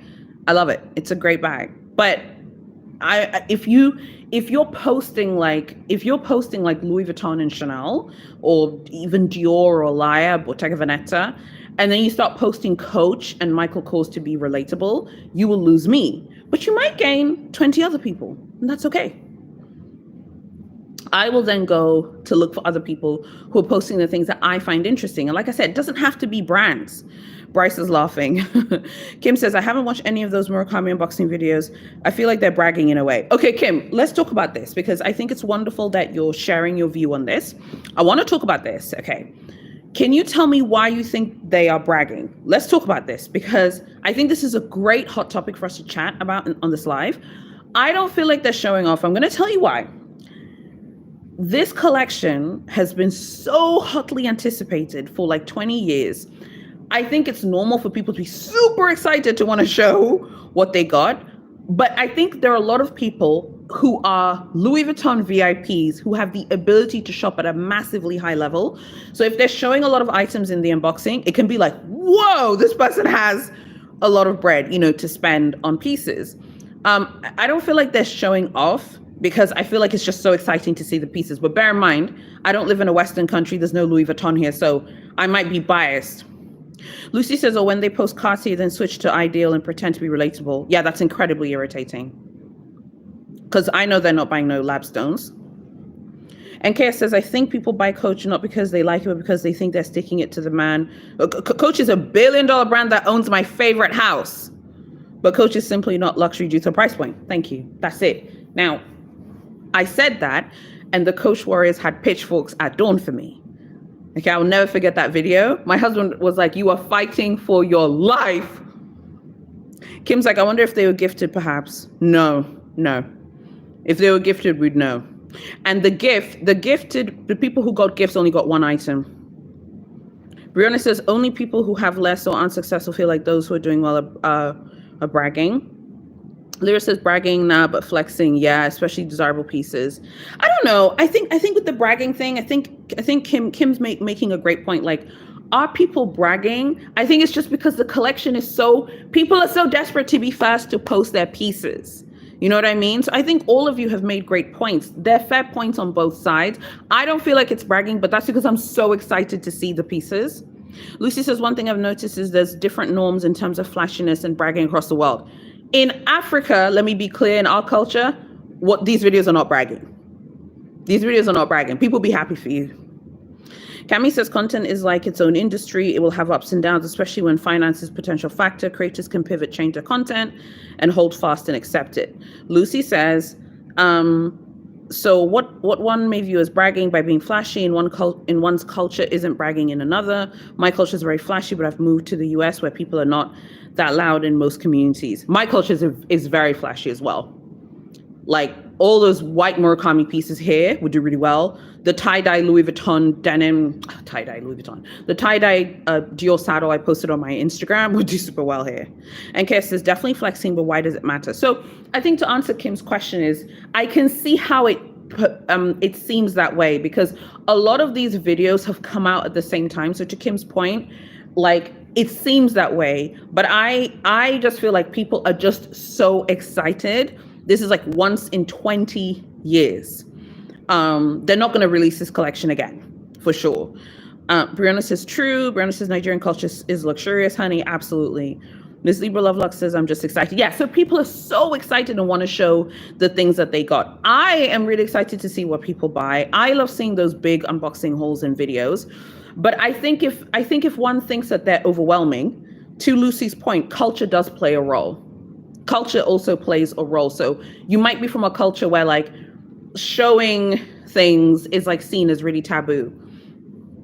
Miss Libra Love Lux says, I've waited 20 years for this collection. This brings me to something I saw someone say on TikTok. Someone was saying that they thought it was really cringy that people sit in front of in front of a camera, showing the things that they've bought. I'm like, why is it cringy for someone to show things of something that they're interested in? I don't see why that's cringy. I love seeing, NK says, I love seeing all the Murakami unboxings. Yeah, it's very fun and exciting. I watched someone just unbox like the Rosalie on its own, and I thought it was so exciting and fun to like see what the person got. But I think that there's some fair critiques as well that one can make. My only issue is if you do these big unboxings, I want you to keep those pieces. Please don't do any big unboxings and then you're telling us you're going to sell the items in 3 months. That is, now there you're going to lose me. Kim says, I feel like they're unavailable to purchase.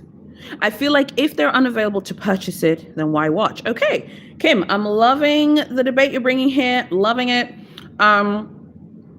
They are unavailable to purchase, yes. The Nano Speedy Boo Boo, the Pochette Accessoire, they are not available in any major city in the world, except maybe Tokyo. Okay, they are unavailable to purchase. There are Glamazons who got the Nano and who got the Pochette Accessoire. I'm so happy for them.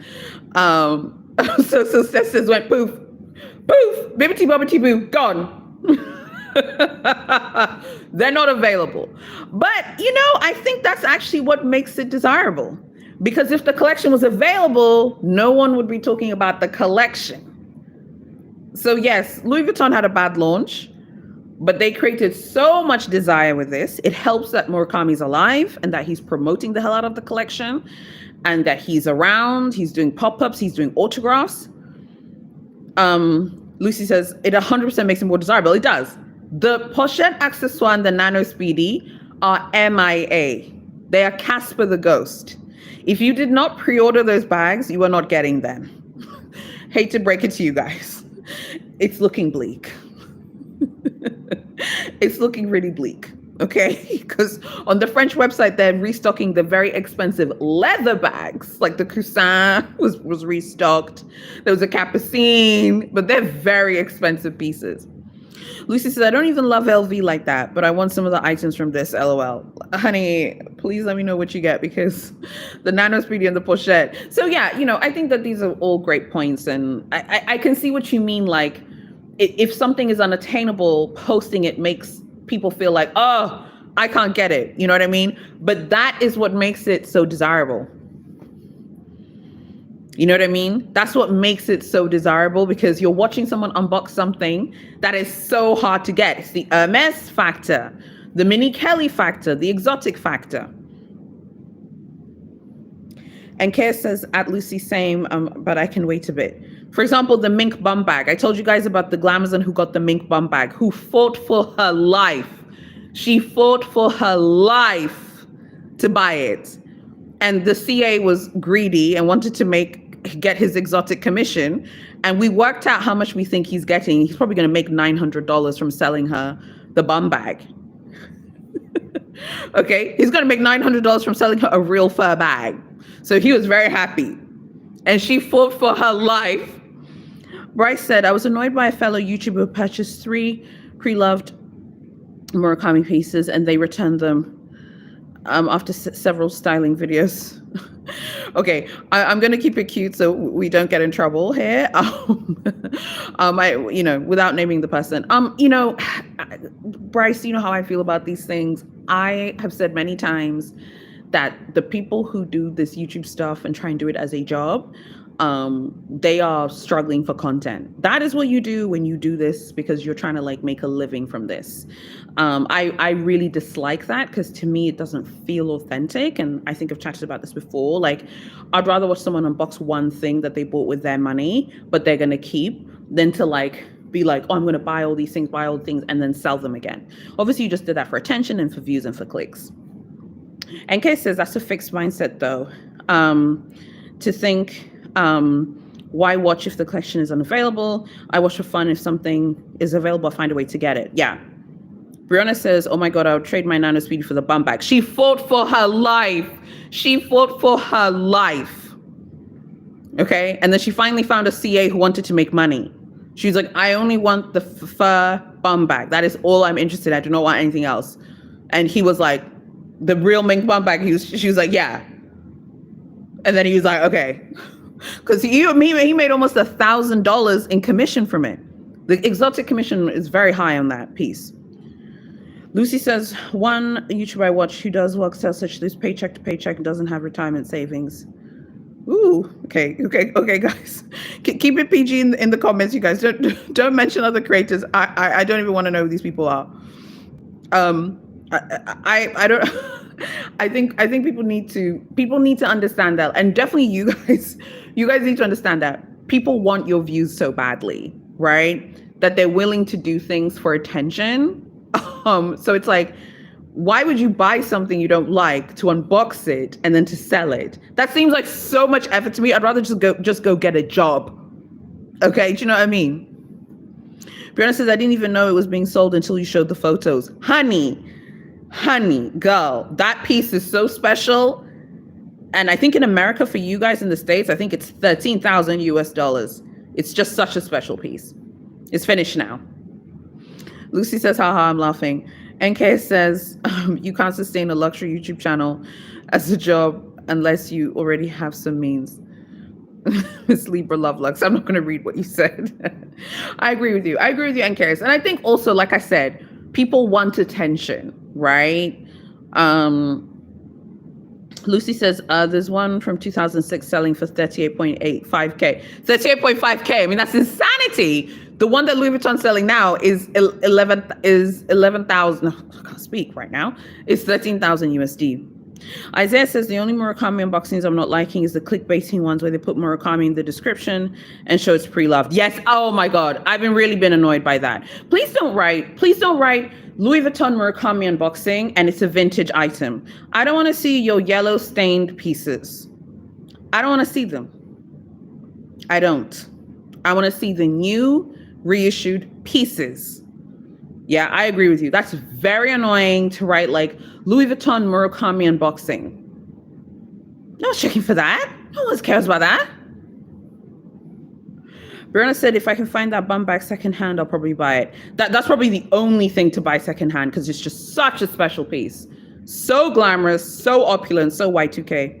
Lucy says, I will say the packaging is so cute. Yeah, so I think to this point about the Murakami stuff, because a lot of like the Hermes Glamazons were like, they want the Murakami stuff to be over because they're tired of like people posting about it. And I said, I know people are tired of people posting about it, but it's because people are so excited about it. And I think like what some of you guys had said, it's fun to see that excitement again.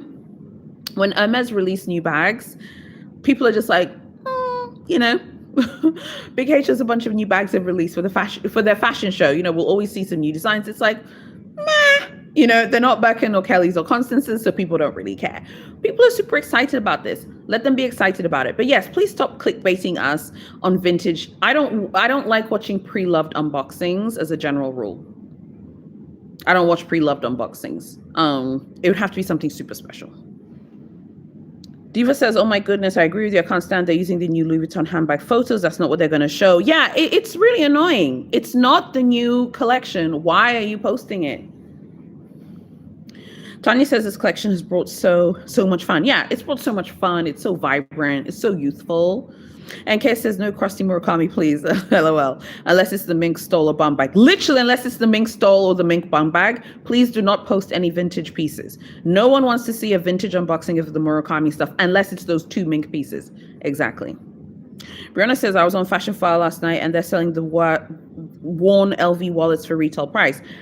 I just, if people want to post that content, and another thing I don't like that people do, I don't like if someone writes like Louis Vuitton unboxing and it's a used piece.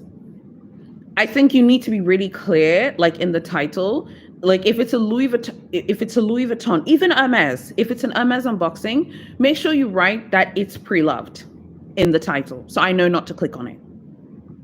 I really don't like watching people unbox like used bags. I don't buy things that are used, and it's not shade, please.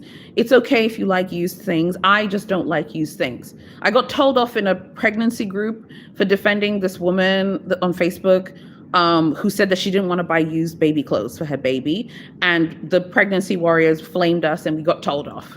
The admin sent me a message and told me off. All I said was she just doesn't want to buy used clothes. That doesn't make her a bad mother. It doesn't make her a bad person. And it's the same thing with the unboxings for Hermes and Louis Vuitton and Chanel. If it's used, make sure you put like Chanel unboxing used. Lucy said a lot of people lie and pretend they're used things and it's incredibly annoying. You're right. Brianna says hate that. Diva says, respectfully speaking, I can understand other people's feelings about this collection, but I'm truly excited because this is my all-time favorite collection from Louis Vuitton. So I'm over the moon. I'm so happy for you. I don't mind pre-love, but I understand why people don't like it. It took me a while to come around to it. Yeah, it's just I've never liked anything pre-loved, even from when I was super young, getting into fashion, and like it's just a personal thing, like the thing we discussed about Coach or posting more affordable brands. I am just not passionate or excited about it, so I am not going to like go out of my way to, for example, there was a creator who I really liked, not a YouTuber, like a TikToker, who posts really high-end stuff. Now she posts like Coach. She posts this American brand that American glamazons will know, Dooney and Burke. Dooney and Burke is not a brand that is sold in other countries. I think it's just sold in America. I don't like those items, okay? I don't like what you're posting. I'm not excited about it. So I can't, in good faith, continue to follow you, you know, because I'm like, what is this? Like, I went on the website, the Dooney thing, and I was like, what is this? This is whack. Like, she needs to go back to posting the things that we want to see from her, but she's trying to be relatable. So then you're losing your original audience. And KS said, I feel the same about pre-love, not my cup of tea. It's just, yeah, I'm just not interested. Brianna says, oh my God, yes. And people write quota bag unboxings pre-loved. You cannot write Hermes quota bag unboxing and it's from a reseller or it's pre-loved. Lucy says, that's granny bags. Julie says, hi. Hi, Julie. Lucy says, this is whack, dying grandmother handbags. Because Dooney and Burke is not in the UK, it's not in Europe. So, and I like her. So I was like, what is this Dooney and Burke thing? So when she was posting about it, I was like, let me go check it out. It looks whack. It's whack. So I'm just confused. Brianna says only buy brand new bags / accessories that are impossible, super hard to get at consignment stores. Sometimes there'll be a special piece. Do you guys remember those YSL costume jewelry rings from many years ago that were like gold and had like a fake, they had like a faux gemstone in it? They were super viral many years ago. I think they're from like 2015. Archival pieces or like a Chanel vintage piece with like that vintage yellow 24K gold. I understand that, but I still need you to write Chanel vintage unboxing. Please don't write Chanel unboxing earrings and then we open it and it's something from like 1992. That's very annoying. Brianna, Lucy says, honestly, I dream of a crocodile alligator Chanel bag and pre-love's the only way. There's some really beautiful ones, but the skin looks parched, honey. Looks like the crocodile needs to be put in the river to swim because some of those skins look parched. Julie says, what's up with Dooney and Burke? Oh, I was just saying, there's a creator I follow on TikTok who used to post like super high-end items. She posts Louis Vuitton, Big H, Big C, Cartier, but now she's trying to be relatable. So she's posting Coach and Dooney and Burke. And I was just saying, Dooney and Burke is not a brand that is known outside of the US because I've only learned about this brand because of American influencers. And I went on the website and I was like, I just don't understand why she's posting this. So I was saying early on in the live, me personally, I can't watch you post really cheap things if you were posting expensive things because I'm not interested in watching that. I don't watch Coach unboxings. And I like Coach.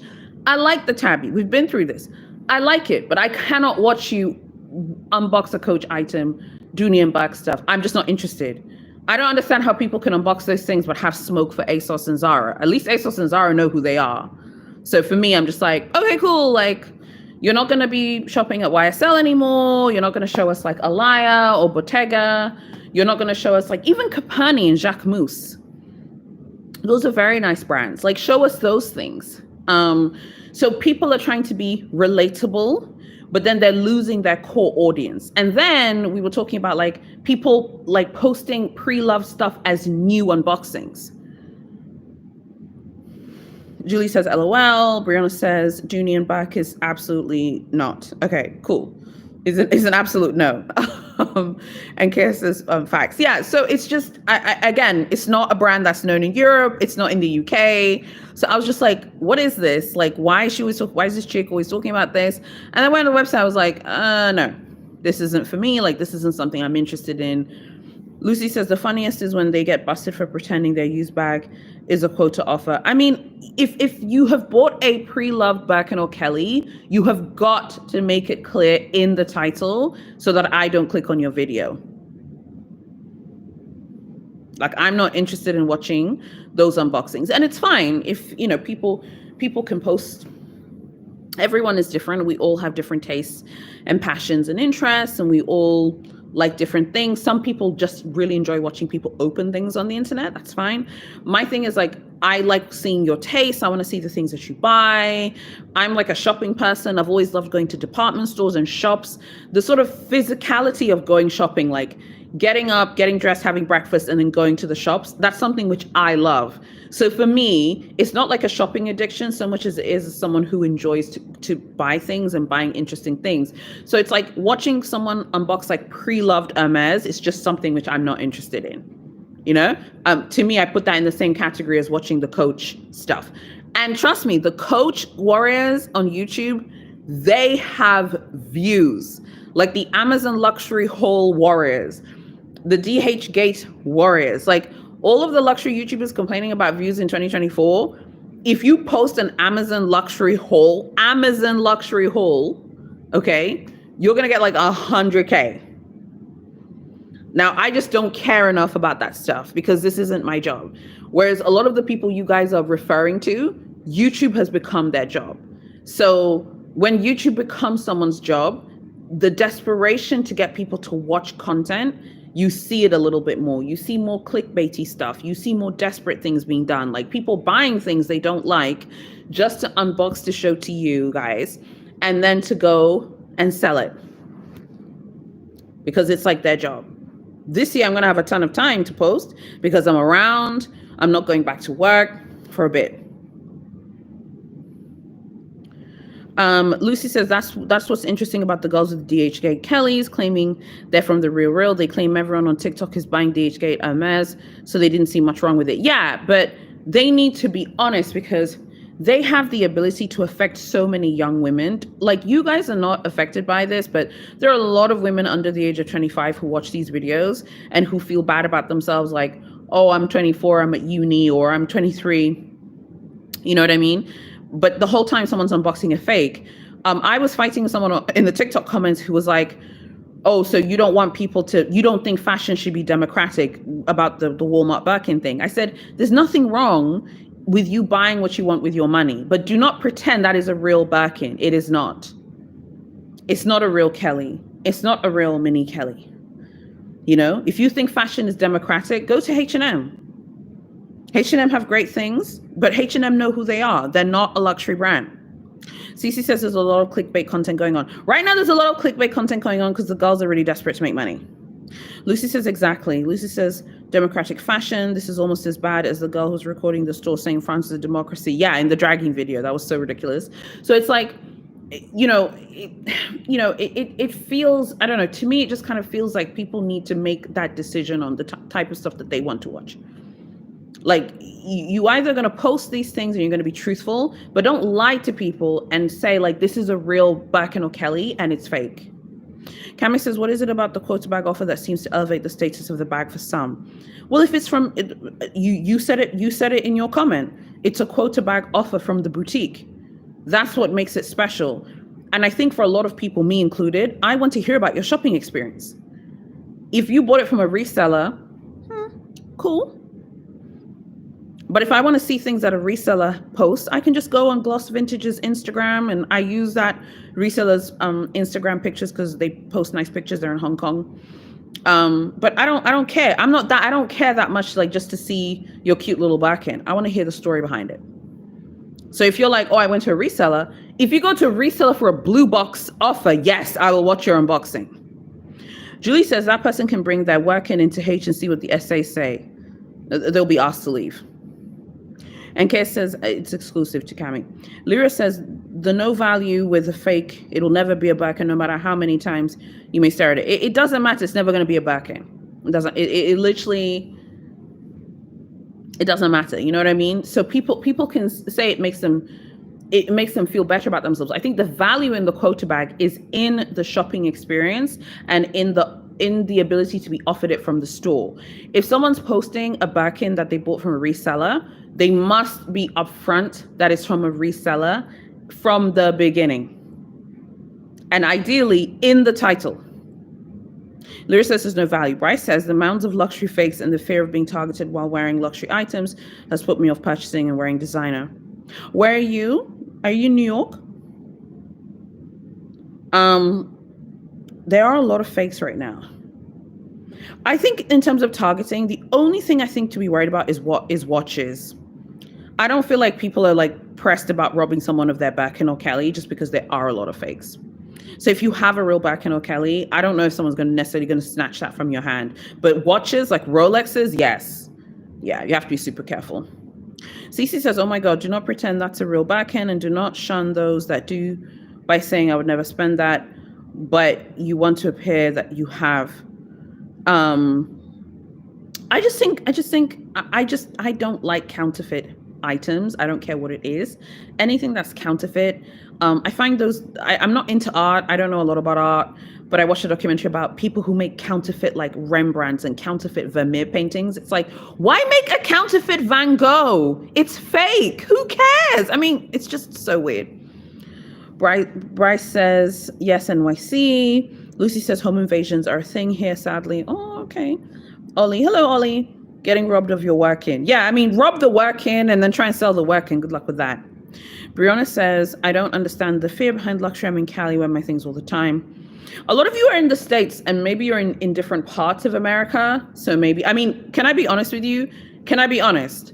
The Johannesburg mall where the Louis Vuitton, Cartier, and Chanel are, there are armed guards with AK-47 guns standing outside of Dolce & Gabbana, Louis Vuitton, Cartier.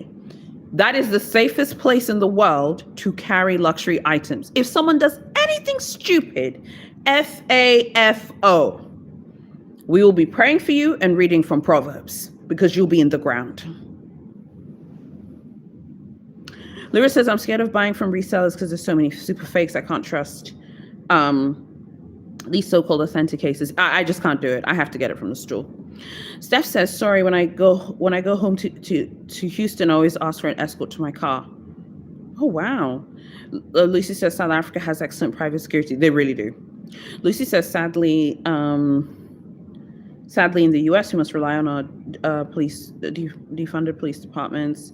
Brianna says, it's like that here in Range County. Police pack all malls. Miss Libra Love Lux says, I had to valet when going to Louis Vuitton. Yeah, so I think in the States, you know, it sounds like it's intense, but in Johannesburg, like, I've never felt so. You don't need a white shopping bag. There's literally someone standing outside with a gun outside of Louis Vuitton. And he's like, has like a big, beautiful smile. I remember like the last time we were there, like last year, or not last year, the year before. And, you know, it's like gun cock standing outside of Louis Vuitton and Dolce. Like, do something stupid right now. Try and rob someone right now there. You will be in the ground. Steph says they like to rob at the Galleria Mall in Houston. Beyonce's hometown. Yay, Beehive. The valet in Houston, the valet in Houston Galleria is on the rise robberies. There was a spike of women getting followed and robbed in Houston, leaving the mall a few years ago. Okay, that does not sound good. That sounds kind of scary. Yeah, I mean, look, obviously safety is super important. I hope I never seem like I'm downplaying safety because it is really important. But I just feel like you have one life to live. We should enjoy our items and you should enjoy your things. And I don't think Birkins and Kellys should be hidden in someone's house in a room and not worn and seen and used. I think if you have beautiful things, you should wear them. I don't understand people who have like these big Hermes collections that are not worn and they're just in someone's house. NK says, I'm in North California and wear my luxury things. Lucy says, America is the ghetto, LOL. NK says, I also know certain people are targeted, others are not. Lucy says, I think it's just time and place walking around the city. No dinner, upscale, whatever. I wish we had protection like Diva says, I wish we had protection like that here in the US, but sadly we don't. They take it really seriously in South Africa because they just don't play around. Like if you're a wealthy person in most African countries, if you're a rich person, like people don't play around about security. So it's like people going to like Louis Vuitton or like Cartier and Gucci, like they're gonna make you feel safe. I felt very safe there. Honestly, you could wear Rolex there, you could wear Patek Philippe's there. No one's gonna take anything. Lucy says South Africa is a bit of a culture shock for most Americans. LOL. Yeah, I mean and I mean culture shocks are good. You know, culture shocks are good because you see so much more of the world. But I think like in terms of the stuff you guys are talking about in the States, don't forget that for you guys, like you're allowed to carry guns and firearms in your states and in your cities. In a lot of our countries, we're not allowed to carry guns, which I think does kind of color like culture shocks. Like you're talking about culture shock. When my husband and I, at the time when Edwin was my boyfriend, we went to America for the first time as a couple. We were really like shocked by the amount of the way gun culture is so like accepted, obviously because it's part of American culture. You know, it's a tough one. We're not from a country where you're allowed to have weapons or walk around with them. So for us, we're like, whoa, this is really different. You know, it's not necessarily a bad thing. It's just different. Steph says, and when we call the police, they'll come. Yeah, here you need to have a security company. You're going to pay through the nose. But with it, you know, it's really funny with the security company. It's like we're paying for them to come like when the day happens. You know what I mean? Like if that happens, you're like, okay, I really hope the security company is going to come. And of course they're going to come because you're paying them, you know, to come. But I think here it's different. Here it's like more like your car. Like if you have a really nice car, you need to like watch out. But if you have like a watch or like diamonds, no. People wouldn't like come up to you and like snatch your watch or diamonds, if that makes sense. Because we're not like a pedestrian culture. Everyone drives. So it would be hard to do that. Although I guess in America, it's kind of like a similar thing as well.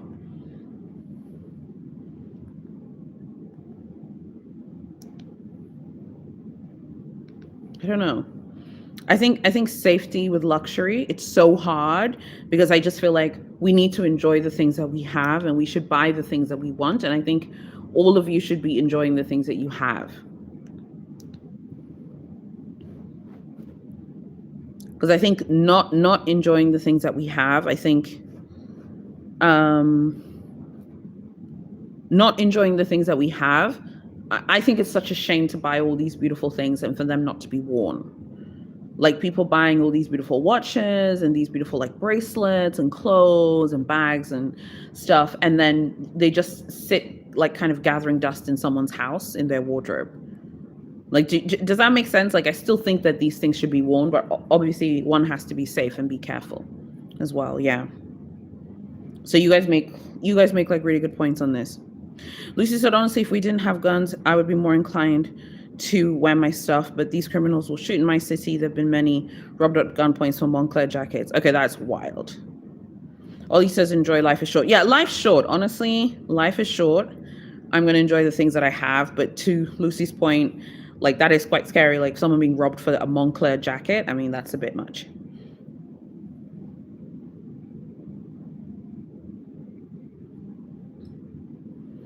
That's a lot. That's a lot for sure. But I think also like, for example, I'm someone who likes to go to the casino. So like, I would love to go to Las Vegas one day with my husband. Like we were curious about like, is Las Vegas safe? Like, can you walk around with money there, or will you also get robbed or whatever? You know, so there are things like that. Miss Libra Love Lux says, if my pew can't fit in my handbag, I'm not buying it. That's funny. Lucy says Vegas is fine. Okay, cool. Vegas is fine. Okay, cool. Great. That's like one place, like one day we'll go there, you know. Because I love to go to the casino. I like to gamble. So, and even with the casino, people have been followed, and like I've heard of like people being followed, people being robbed of their winnings. I mean, that has to suck. Winning money and then someone's like, hand over the money. Steph says Vegas has lots of undercover police security. Okay, great, perfect. I have to say, all the times I've been to New York, I've always felt very safe. I don't know if that counts for anything, but I've always felt safe in New York. And all the many times I've been there, when I went there with my mother when I was younger, when I went there with Edwin, when he was my boyfriend, you know, when we went for our honeymoon, we were in Miami and New York, we always felt super safe. I mean, of course, we stayed in nice places, but we always felt safe and welcomed. Lucy says shopping in Vegas is amazing. Oh my God. Okay, great. Lisa says NYC is pretty safe. Lyra says I've heard horror stories about Houston. They even follow people home from gallery after luxury shopping. Yeah, that's what Steph was just saying now. It sounds like you need sounds like you need a valet or like an escort or someone to like, walk you there. London has a lot of like phone snatching, but I also feel like London, like when we went, not last year, but the year before, it felt fine to me and to my husband. But I also feel like it's certain places in London. But London definitely, people, like you definitely can't stand on the side of the road in London, like texting someone on your phone, because your phone's going to get snatched. Yeah, I agree. Lucy said there was a YouTuber on here who was followed and robbed from the Chanel store. I can't remember her name, but her and her husband shared their story. So sad. Yeah, I remember that story. One of my friends was robbed of his Patek in London. Yeah, I mean, London, there are a lot of... London, you cannot wear a Patek Philippe. He's 6'3", which is great. Yeah, they don't care how tall he is. A stabbing's bad in London. They're pretty bad in certain places. Not the nice tourist places, obviously, where the places where you guys would go, the nice places. But like in the inner city, yeah. Because, in the UK, you can't have a firearm, but people carry knives. So there definitely, when I was living in the UK, there was like a stabbing epidemic in London. It seems to have calmed down a little bit now, but it definitely in like the inner city places or the certain neighborhoods. Bryce says times have changed drastically in NYC with the asylum crisis. We were in New York in 2019. I don't think the asylum thing with migrants was happening then.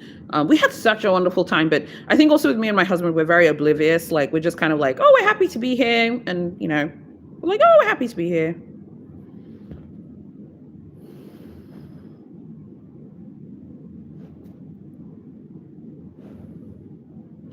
Lucy says, the one thing I saw was a lot of Airbnb luxury robberies. Oh, God. People breaking into Airbnb, stealing bags. One woman lost 30 Hermes bags. Okay, can I ask you a question? Without victim blaming, why are you doing an Airbnb rental and you have 30 big H bags in your house? I'm not victim blaming. I'm just asking. I'm glad you brought this up. Because to me, it's giving, I don't have a brain. That's what it gives to me. Because someone with a brain would say, I have an Airbnb I want to make money from. I also have 30 big H bags. I'm going to take said big H bags and go put them in a vault. Frankly, you could give them to me. Tanya says the stabbing is still bad. A young boy was stabbed in Woolwich this past week. Oh, that's not good. Definitely wasn't good when I was living in London. It was not good. In Woolwich, no. Lucy says, I think she was robbed at the Airbnb she was staying at, like, why bring so many bags? Oh, she brought like 30 bags.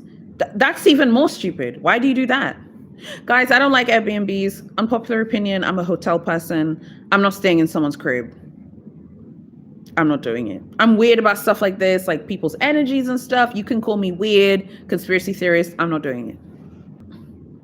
It said I was reconnecting for a second. Just let me know if you can hear me. I don't bring more than 2 nice handbags per trip, Lucy says. I agree. Julie says Airbnb should be second homes. I agree. Lucy says, I agree. I don't like Airbnb either. Hidden cameras, you never know. Julie says, oh, I understand.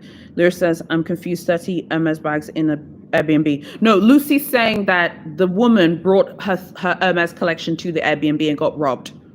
I'm just weird about Airbnbs. Like, I don't know who you are. I don't know what's going on in that house. I don't know your energies. I'm going to sit my butt in a hotel. I'm also weird about cleanliness. Right now, I like being in a very sterile environment. I want it to be sterile and feel very clean. And the only way to execute that is at a hotel with a housekeeping team.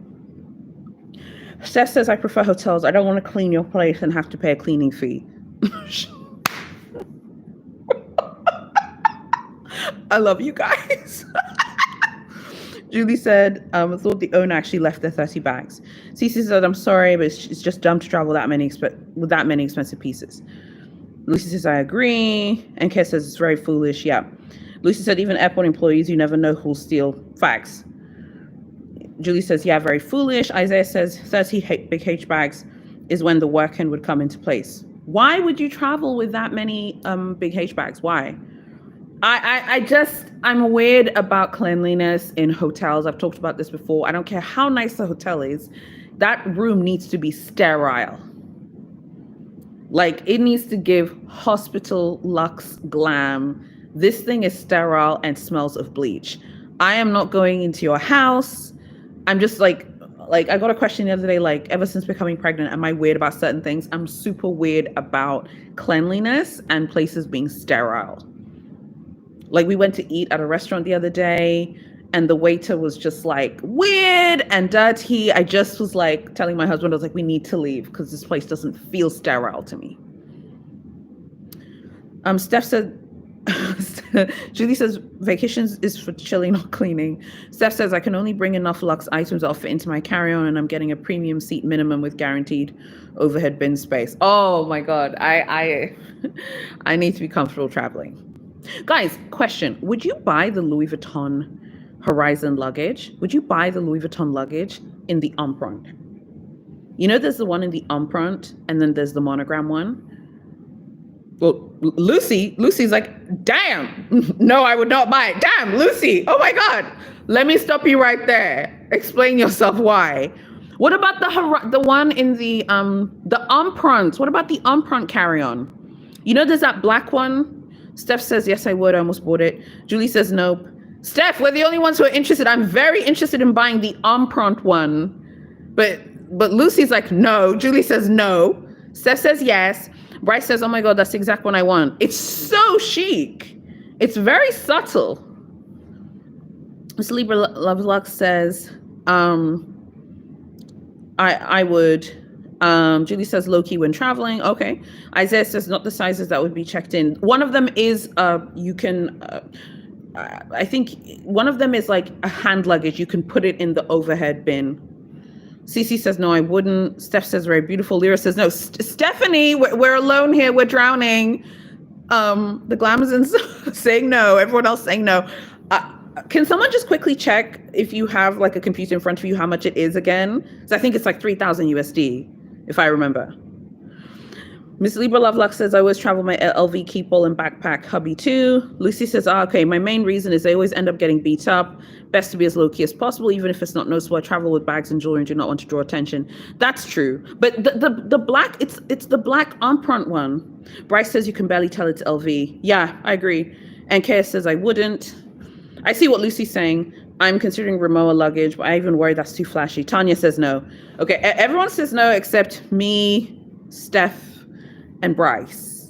But I see why you guys say no. Although, sorry, if anyone can just quickly check if you have like a computer in front of you, can you check how much it is again? Because I swear it's like 3,000. It's the Empreinte Horizon. I think it's the 55, the one that you can put in the overhead bin. Miss Libra Lovelock says I'd only carry on my luxe luggage. No, ma'am, I wouldn't, respectfully speaking. Okay, what about the hat box? Would you take the hat box? Would you take the hat box? I think the hat box is underpriced for their hard-sided pieces. I think if someone's like trying to get into their hard-sided pieces, I think it's underpriced right now. Steph says, I'm aware my Black Horizon through the airport and getting my black car service facts. Lucy says, have you seen the news of the people getting their stuff stolen on planes? Have you seen the Boeings like literally just crashing into the air? It's like completely insane. Oh, thanks. NKS says Horizon 55 is 5,150. Isaiah says US price is 5.1, 5.5. Bryce says 5,200. Okay, that's crazy. NKS says, yes, I love the hat boxes, but the Goya one's a little bit better. They're very nice. Lucy says, I also feel like anything over 1 to 2K is too much for luggage. Yeah, it's a lot. Why is it so expensive in dollars? Okay, I think I saw the euro price. I swear the euro price was like 3,000. I'm going to need to check that now. That's a lot of money. I'm just saying, I like it. It's in black. But now you guys are talking about safety and getting like maybe scammed or something. Or someone like, you know, the airport employees, it's true. They're also thieves. It's so true. Airport employees are thieves. And I don't care what anyone says. Whatever part of the world you're from, airport employees are thieves. I agree. Lyra says LV luggage is a big no for me. I don't want to be a target. Steph says my man is an engineer at Boeing. Listen, Stephanie, don't talk about Boeing. Boeing is taking hits right now. The girls are dragging big Boeing, honey. But obviously it's an iconic company. CC says 5,150 USD is beautiful, but still no. Damn! The girl, you guys are not with it. Lucy says, I love how in Africa people wrap up their luggage because it doesn't get open. Because we don't trust airport employees. I would not put the Louis Vuitton Horizon as checked-in luggage without that thing being wrapped. Facts. What if they open it and put something in there? Isaiah says, I saw in Paris someone try to return an LV Horizon. Like, why? Okay, that is embarrassing. Are you not embarrassed? That person should be embarrassed. Lucy would say, I would rather have Hermes luggage than LV. No, Big H's luggage is not nice, Lucy. No, honey. No, it is not nice. Kim, Hermes is a bit more low-key. Kim says, I would only carry one to Vegas at an upscale hotel. Okay. Isaiah says, TSA took my Harry Potter wand and YSL cologne. That's whack. And Kay says, better to travel through airports low-key. Okay, guys, you're really crushing my dreams right here, because I was thinking when I go on my next big trip to like America or something, I'm going to be arriving looking like 100 million pounds. And you guys are like, no, look like you have $1 in your pocket. Lucy says H luggage is ugly, but back in bait low key. Yo, the H luggage is actually ugly. No, Lucy, you're not allowed to buy that. Steph says my CA ordered a hard-sided piece for someone. It was 10K. Person returned it. She tried to sell to me. If I worked at Louis Vuitton and someone returned the luggages or a hard-sided piece, I would ban them and never work with them again. That is just wrong. Cece says, I'm not checking it, period, which is why I wouldn't buy it. You guys make me laugh. I love doing these lives. Because you guys just keep it real. I wouldn't check in that luggage, guys. I'm saying the 55 Horizon I put in the overhead bin. I'm arriving at John Fitzgerald Kennedy Airport, okay? Looking chic and glam. That's the vibe I'm going for. Cami says when something stands out, it can bring good and bad intention in an environment like airport. True. Lucy said, if you guys seen Ramon and Tiffany collab, I just wouldn't give Ramon. I would rather just get something from Louis Vuitton, but I think I'm just flashy. I think it's a flashy thing. Steph says exactly, I'd never check it out, buy it as well. Steph, it looks like it's just us. Guys, don't tempt me to buy it now. Ms. Libra Love Lux says, never check the Lux luggage, only carry on. And Kate says, I've never ever checked something like that. This is so amazing. Where's my notebook? Because I was supposed to write this down because I'm going to go look at the Horizon on the app. Shit. I'm going to go look at the Horizon on the app after this live. You guys are making me laugh so hard right now. I can't. You guys are like, no. Kim says, I put my older Horizon in the overhead bin in first class. Someone smashed their luggage into mine, almost broke my handle. Okay, they're going to be leaving the plane. They're going to be exiting the plane. They'll be flying outside. I don't know what they're doing, but they'll be leaving. And Kim says, if you want to be flashy, wear 1 to 2 pieces of jewelry, nice casual clothing. Bryce says the Horizon and Epi's good too. Okay, let me check it out. Ballet Dancer says, hi everyone. Hello, Ballet Dancer. Isaiah said, LV Fancy Lozine is on my private plane of Delulu. Okay, let me go check. I'll check these out after the live.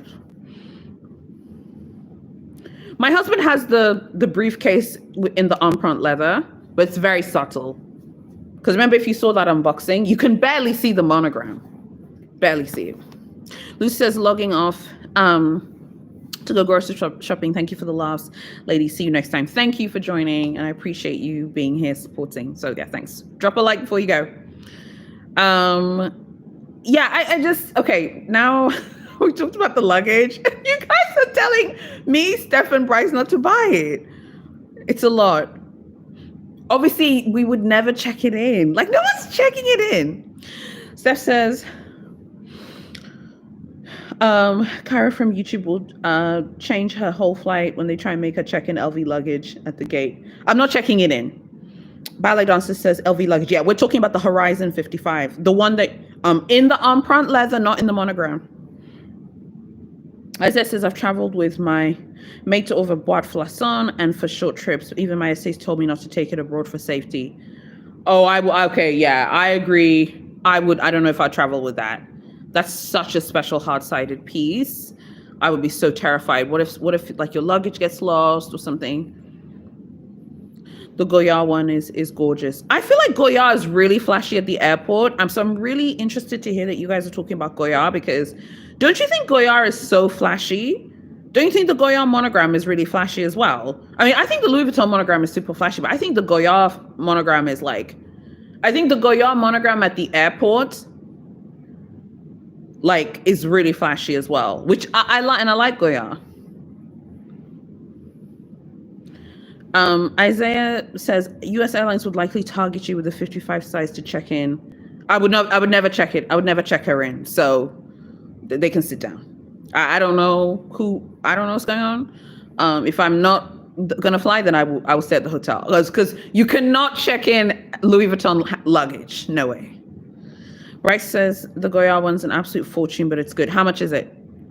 I think Goya is so flashy. I'm really shocked that you guys are saying that like you think it's okay for the airport, because I think the Goya chevron monogram is super flashy. Is that just me? Julie says the average person doesn't recognize Goya. Really? Wow, guys, do you think sometimes like you might be in a luxury bubble? Because sometimes I think I am. Because if I saw that at like an airport, I'd be like, not you with big Goya, honey, chevron monogram right now. Steph says, I watched that reality show that features customs around the world. Airport people steal a lot. I would never let them check her in. So if I have to miss the flight, then so be it. I see what people are saying about like the Louis Vuitton monogram luggage. Like, oh, if you're not flying private, why would you go with it? But I still think that these are beautiful things and people should use their pieces. But obviously as a carry-on, as hand luggage. Julie says, LOL. NKS says it's flashy, but people assume it's fake if they know Goya at all. Good point. Lyra says, I feel like it's not as well known as Louis Vuitton. I don't know. I love Louis Vuitton and Goya's luggage. I do not like Big H's luggage. I'm shocked at any of you who are saying, guys, no one in this chat is allowed to buy Big H luggage. Can we all just promise that we're not going to do that? The Big H luggage doesn't hold a candle to Goya and Louis Vuitton's luggages. Are we agreed? What about the Chanel double XL bag? What about that Chanel XL bag? Would you wear that at the airport? Because I think that's very flashy. Like the travel one, the airport size one, that one was fucking huge. Isaiah says, I can see more Goya totes in airports than LV now. CC says Goya flies way under the radar than LV. Wow. Julie says, no one Big H luggage, they're not pretty. And I swear in like America, they're like 11K. I swear to God. It's insane. Isaiah says, the B35 would be closest to H luggage for me, haha. Steph says, yes, and fill it with snacks. Okay. Kim says, I like the CC double XL bag. Yeah. Diva says, there are a lot of people who don't recognize the brand. And KS says, I love the Chanel double XL. I'd wear it for sure. It's on my wish list. Yeah, it's a really special piece, and it's so seasonal. So they don't make it all the time. I don't think it comes out every collection, but periodically they'll have pieces. I think it's a really nice travel bag, particularly if like as hand luggage. Bryce says Goya trolley is about 12K. Hard to find pricing. Oh yeah, because of course they don't post prices online. Ballet Dancer says I have the Keeple 45 Damier Infini leather and black. I bought it in 2012. It's very understated. Miss Libra Love Luck says, I didn't find out about Goya until joining these luxury groups. I guess it must just be me, because maybe just Goya's everywhere in Paris. I think it's just like, I'm just like, how can people think that their luggages are not flashy? But you guys made some great points. There's some cultural and location issues. You make some good points here. Because I'm just saying, because I'm delusional. Like if I'm coming to America on a holiday, when I arrive at JFK airport, I want to feel glamorous, glossy, look super glam and look nice and have nice luggage. But from the hand luggage, carry-on stuff. Like, I don't know. I think luggage is something that I could work on. Maybe the Chanel double XL could be the bridging gap. Ballet Dancer says, I like the Chanel double XL too. Miss Libra Love Lux says, I always thought it was fake. Oh, really? Lyra says, I love the Chanel Double XL. Goyard is popular for a lot of Asians, Julie says. Kim says, no. No to what? The Double XL or Chanel? I mean to Goyard or to... Also, another thing to just mention, if I was flying to America on a long haul flight, I'm going first class or business. Like, I would not check in the Horizon ever. I feel like if you're going business or first class, they're not allowed to pressure you to check her in. Never. Because if obviously, like checking, I remember in October arriving at Charles de Gaulle, there was someone with the Louis Vuitton Horizon, but in the original monogram. The way they threw that thing, I was like, never, you'd never check her in. Diva says I was referring to Goya. Oh, okay. Cece says there are only 5 Goya stores in the US. Kim says no to check in anything valuable to JFK. Yeah, never. Oh yeah, never. Bryce says always love the airline flat from Chanel. It's very special. Steph says first in business gets dedicated bin space. True. Ballet dancer says no check-in. Yeah. So okay, so we've agreed on that. And like all the times I've flown recently anyway, that I've flown to America, it has been business. It's very comfortable. Because from Tanzania, it's like quite the trek. I've told you guys this before. It's like Dar es Salaam, Doha, JFK. NKS says, of course, they won't ask you to check in something first or business, but they'll still go a little low key, dress up for restaurants and shopping. Okay. Seems like in the States, things are different. Okay, just this person. CC should have led with that, Kagem. In that case, yes, honey, go for it. Okay, I will not fly like to New York from Dar es Salaam in economy. Like, no. We talked about this in the previous live. I respect people. I respect you guys. You can do this. I literally would want to put my hands around someone's neck. Okay? Because it's quite the trek. Like from Dar es Salaam to Doha is 5 hours. Once you get to Doha, you have to wait for your flight. And then you have to go Doha to JFK. We have to cross Africa and the Atlantic. I'm not doing that in economy. No, God. Absolutely not. Okay? But I feel like I'm also delusional because part of me is like, I want to arrive in style and look really chic and look well rested. Ballet Dust is laughing. Steph says if you can fly like that economy, one of God's strongest soldiers. Facts. I don't know how people can do this. I literally don't know how. I think it's amazing. I could not do a long haul flight because I think the Doha to JFK, if I recall correctly, is 14 hours. Don't forget, and then I'm like coming from here going to Doha for 5 hours. No thanks. Or going to Dubai perhaps and then connecting or whatever. The reason I asked this because my husband was just like not right now, obviously, because getting ready to have the baby and stuff, but like when we're ready to travel to like to the States, which is a much longer trip, he's like, how do people do this in economy? Like if you have the money for a long haul flight, short haul I understand, but long haul I'm like, no, I can't do it. So I love hearing this chat about the airport luggage. I thought you would all think the Horizon was a great idea, but many of you were like, no. You're gonna be a target.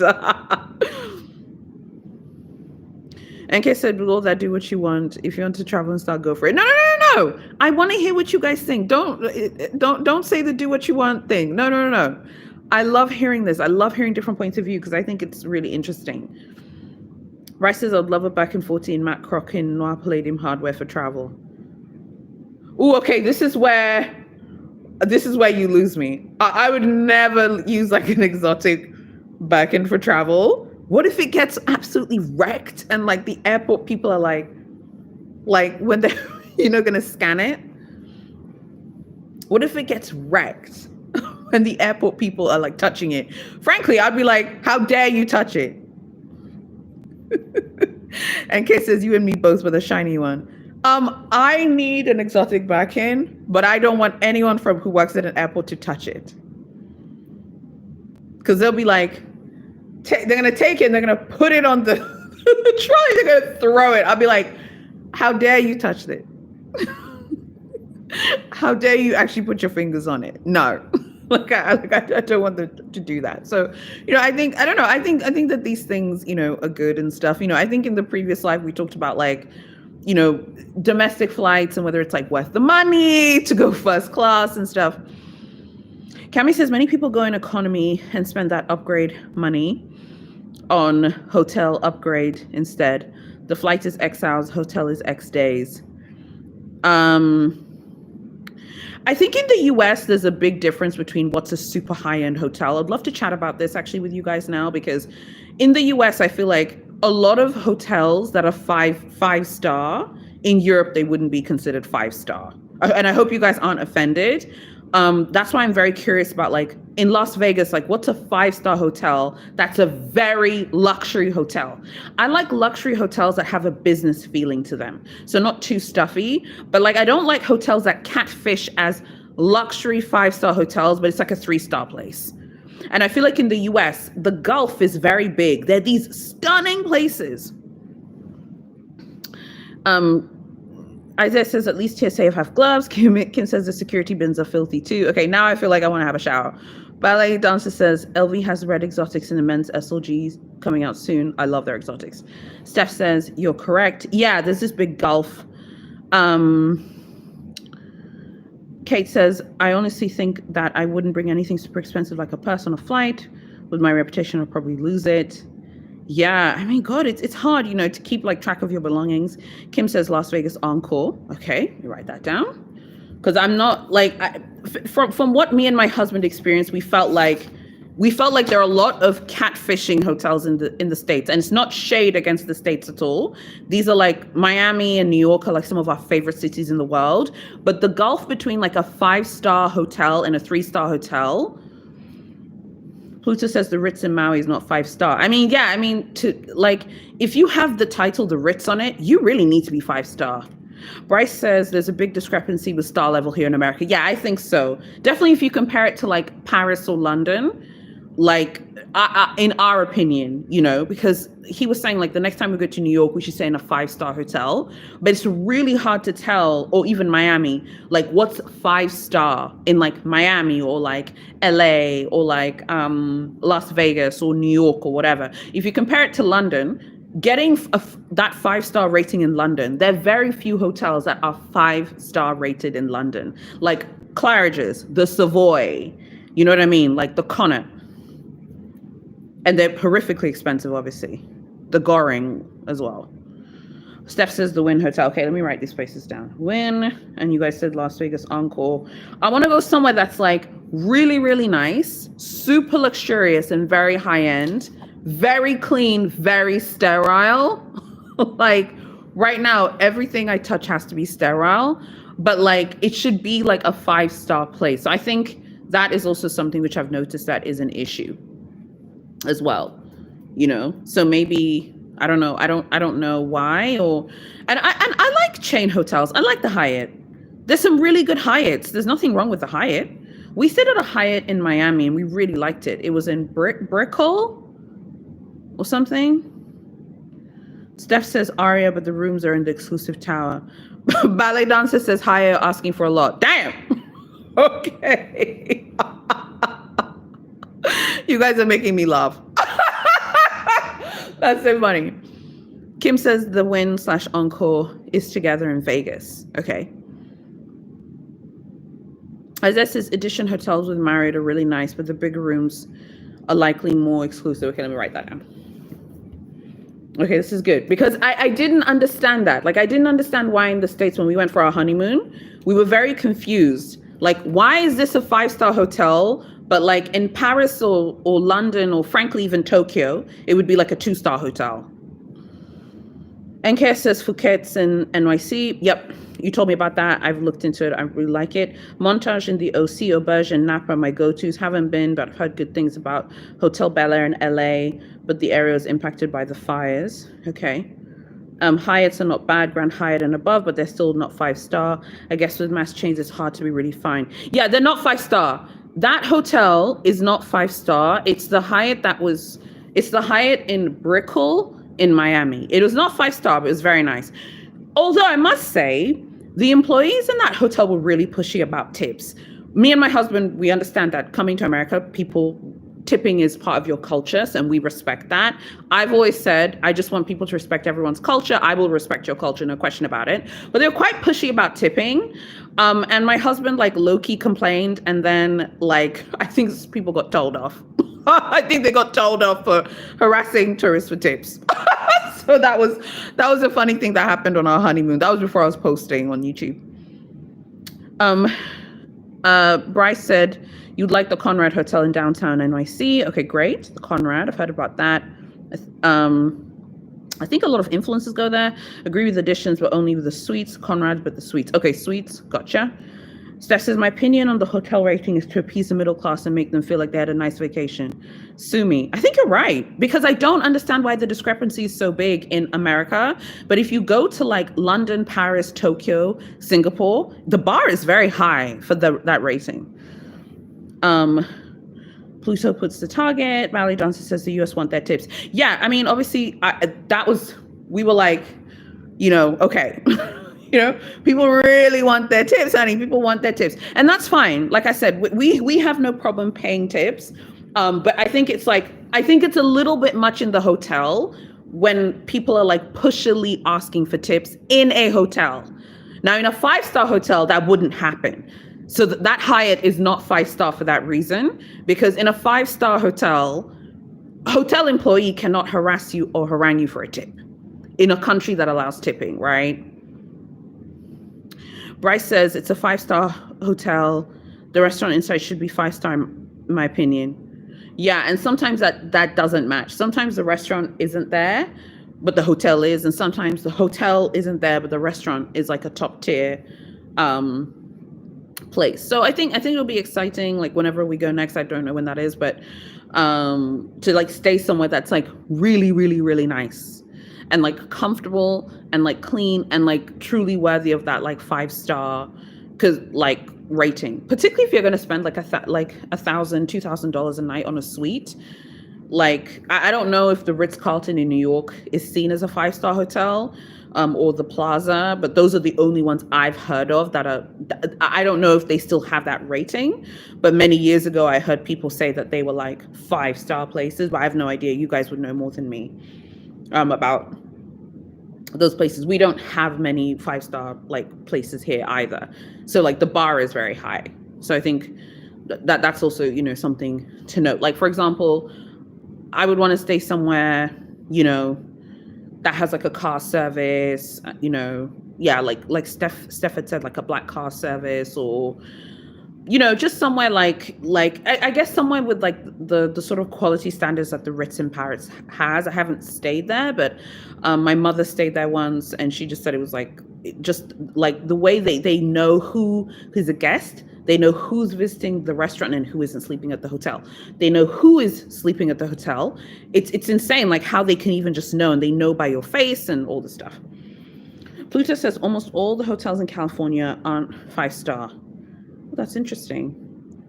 Kim says, at Bryce, good point on checking the restaurant selection first. Like even the Bulgari Hotel, the one that just opened on the Champs-Elysees, on the Avenue George Cinq, like, it's really interesting, like Louis Vuitton's hotel, like, is that going to be successful? Like, they're going to really need to do something big. They have the Cheval Blanc, which is stunning and has a great reputation. I don't like the location of the Cheval Blanc because it's near their HQ, like near Saint-Martin in Paris. So it should be interesting seeing luxury brands do this as well. Like, are they going to be able to do it well? If there's anyone who should be able to do a luxury hotel well, it's a luxury brand. But there's so many things that have to go right. You know what I mean? Like in a 5-star place. Like I want somewhere that's like super luxurious, but I don't want a butler. And I want it to be super clean and very sterile. That's what I'm looking for. So maybe like you guys said, like choose like a suite or something at a nice hotel. So it's good to hear that you guys like mentioning these places, because the last time we went, we were just kind of confused about like how things were rated. Like we went to stay at this hotel for a staycation over Christmas, like when because they were doing they're still doing these refurbishments, but they were so loud. And that was not over Christmas, it was over New Year. And someone had asked me, like, you didn't say the name of the hotel. I didn't say the name of the hotel because it didn't meet my standards. because my standards are, for hotels, like for me to recommend a hotel to you, my standard is very high for me. Because I'd be like, I need to go somewhere where the food is great, it's super comfortable, and it's very clean and sterile. Social Steph said, I stayed at Hotel Nico in San Francisco. So impressed. I was on an exclusive floor with limited access and special food options. Okay. Have to check that out. CC said, Ritz-Carlton NYC. The Ritz-Carlton, yeah, that's the one I'm talking about. Is definitely a 5-star, 5-diamond hotel. Okay, fine. That's all I wanted to know, because those are the only 2 hotels that me and my husband have ever heard of being 5-star. And we were like, we don't know anything about New York hotels, and you guys have suggested some other places, so I'll definitely go check this out. As I said, I prefer high-end/luxury modern compared to luxury old school because I want updated. I'm the same as you. I prefer high-end luxury modern, but with like a business casual feels. I don't want like a butler, and I don't want someone to like run after us the whole time. But yeah, I like that high-end luxury modern as well versus like luxury old school. Yeah, I agree with you. Like that, like it feels like a little bit more modern. Like that's a much better feel and vibe. And like it should have like nice restaurants and stuff and cafes and bars and stuff. Isaiah says the bed frame should not be from 1950 with new varnish. Yeah, it should look modern and sleek, and like it should look like it's modern, you know? Yeah, I'm with you guys on that one. So I think like with travel is going to be this like huge theme for luxury this year. I don't know how you guys feel about like traveling privately. Would you guys like ever do that? There's a friend of mine who did that once. Like they did it for her partner's birthday. They went to Ibiza from London and they flew privately. And she was like telling me about the experience. She said it was like a really incredible experience. It was very expensive. They flew, I beg your pardon, from London to Ibiza. I don't know how long the flight is, but I think it was something like, I don't know how many people there were. I think there were like 6-7 people. They split the cost obviously across all of them, but she said it was like a really, really, really incredible experience. But she was like, it just like obviously the cost is like exorbitant, you know, to rent something like that. But she was just like, she like even going to Heathrow, she just felt like a pleb. That's what she said. Because I think they don't take private jets from Heathrow. They go from another airport, whose name escapes me right now. It's not Gatwick either. There's another one. But she was just like, I can't. She was like, I literally can't. I was like, okay, but you need thousands and thousands of pounds, you know, to live it as like your lifestyle. You'd need thousands and thousands, you know? So I'm curious, like, if you guys like, would you ever like fly private? Is that something that you find interesting? Do you think it's too expensive? Would you do it like maybe a few times a year for certain events, perhaps? Maybe you're, I don't know, going to visit fam. I don't know, like, what are your thoughts on it? Or do you think the whole flying private thing is like too unattainable? So is that something which feels really unattainable, or is it something that maybe you could do with a bunch of friends? Isaiah says old school, I think is fine, like with ski resorts, but not in urban areas. It needs to be comfortable. I think that's the problem. It needs to be comfortable. Ballet dancer says, I would love to at least one time. Julie says too expensive. She said that they paid, I swear she said they paid 28,000. They were like 6 of them. Pounds. So that means in dollars, it's like 32K. And I don't know the aircraft, but obviously enough for 6 people, and there were drinks and food on board as well. And there was a air stewardess. Steph says, I would for a special occasion. Kim says, only if my lifestyle changes. I just feel like I need to try it once. I have to try it once. My husband and I want to try it once. If I ever try it, I'll film it for the channel. We have talked about this, like we should do it once. Just me and him, we should do it once, and obviously our son. But like I was like, if I ever do it, I'll film it for the channel for sure. If we ever do it. Cece says too expensive, maybe in someone else's dime, but I'm not starting anything I cannot maintain. Pluto says it's too hard to maintain, probably my last vacation. NK says I would fly private more often for sure, but I'm worried about safety. Commercial airlines are held more accountable. Yeah, it is more safe to fly commercially. You are right about that. Absolutely. My friend said that after going there, they went to Ibiza private, they flew back private. She said it was really hard to like imagine going commercial again after that. And of course she's flown commercially since, but she was like, it was just such a unique experience. Like she can see why people who have means don't fly commercially. But you are right, it is safer to fly commercially, just like the actual aircraft itself.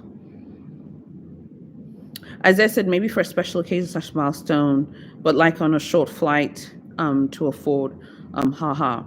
Yeah, I mean, yeah, I feel like a short flight would make more sense just so that you can like experience it. But then at the same time, it's like, it's just so much money to spend. I thought it was so cool because it like was for her partner and stuff. So they had a really great time. And it's like, oh, we flew to Ibiza private. I mean, that is a flex, you know, but there were 6 of them.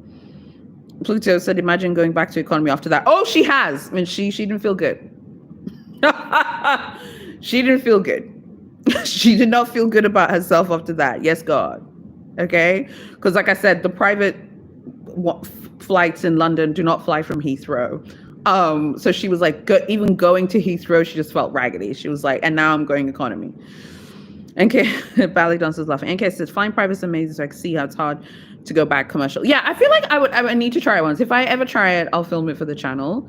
I feel like it's hard to film stuff like that without looking like a jerk. I don't know if you, I don't know. I feel like it's so hard to even post a picture of yourself without looking horrible. You know, like when people post the pictures of themselves on private jets, even if the person's like a nice person, they just look like a really pretentious idiot. Like the people who fly to Switzerland for like skiing season private, like it's hard to post those pictures and to not look like a terrible human being. Like, you know, like, oh, this is me flying into Courchevel or Gstaad, you know, on the chopper, you know, and you just look like a horrible person, even though people know that you've rented it, you know, and stuff. So I don't know. I think it's interesting. I think like with travel is going to be like a really interesting space this year. Like, I think we're going to see more people kind of spending, and you guys have said yourself that all of you are trying to like going on trips and holidays, and many of you told me places you're going to be traveling to and stuff. So I think it'll be really interesting. I do agree though, it's safer like probably to go commercial. I just find it really interesting. If you want a taste of private, you can fly Blade from JFK to Manhattan. Is this the helicopter thing that I've seen influencers do? Like they take a helicopter from like Manhattan and take a chopper to JFK? Because I saw an influencer on TikTok post like himself, like he was like on the chopper. I sent it to my husband. My husband was like, what is this? Is it like a helicopter and then you fly? Okay, yeah, okay. Maybe I can do that. Again, I would do it and then film it for the channel. And then again, it's just it's impossible not to look like a horrible human being doing that. Like you look like Lex Luthor. You know, like, oh wow, this person's just filming themselves. I'm just taking the chopper, you guys. I'll be right back after taking the chopper. I don't know. I like to travel comfortably and to be comfortable. My mother likes to drive to our village. I don't. I prefer to fly. She likes driving. She likes going on road trips and stuff. I'm not a road trip person. I think I've just learned this through time. I'm definitely the kind of person where if we can fly there, I'd rather fly there. So like my husband is from Kilimanjaro. That's like where the mountain is, and like the safari parks, right? So when we go to his part of the country, sometimes he's like, should we drive there? We could drive there. It's a 7-hour drive. He could drive through a bunch and I could. I'm tired. I'd rather just fly there. It's just a 2-hour flight. No, it's not even that. It's 1 hour and 30 minutes. You know what I mean? So I feel like with travel, like for me, I'm prioritizing comfort this year with travel. Like whether I was having a child or not is irrelevant. I need to be comfortable. I don't know how people can travel and not be comfortable. So when you guys were talking about like the Hermes luggage, I'm just like, Hermes, baby, I am not giving you 9,000 euros for your luggages. when I need to spend 9,000 euros on being comfortable, or $10,000, however much their ridiculous troll pieces are. Because I just don't like, I know you guys are saying they're low key. I just don't like the way they look. I can't believe anyone would buy them. Please don't be angry if you bought one. It's just my opinion. Don't be angry if you bought one, you know? So I'd love to know like where you guys are headed. Maybe if you're traveling anywhere, or, you know, what do you guys think about like car service? Is that something that you would pay for, you know, in a destination? Do you think it's worth it?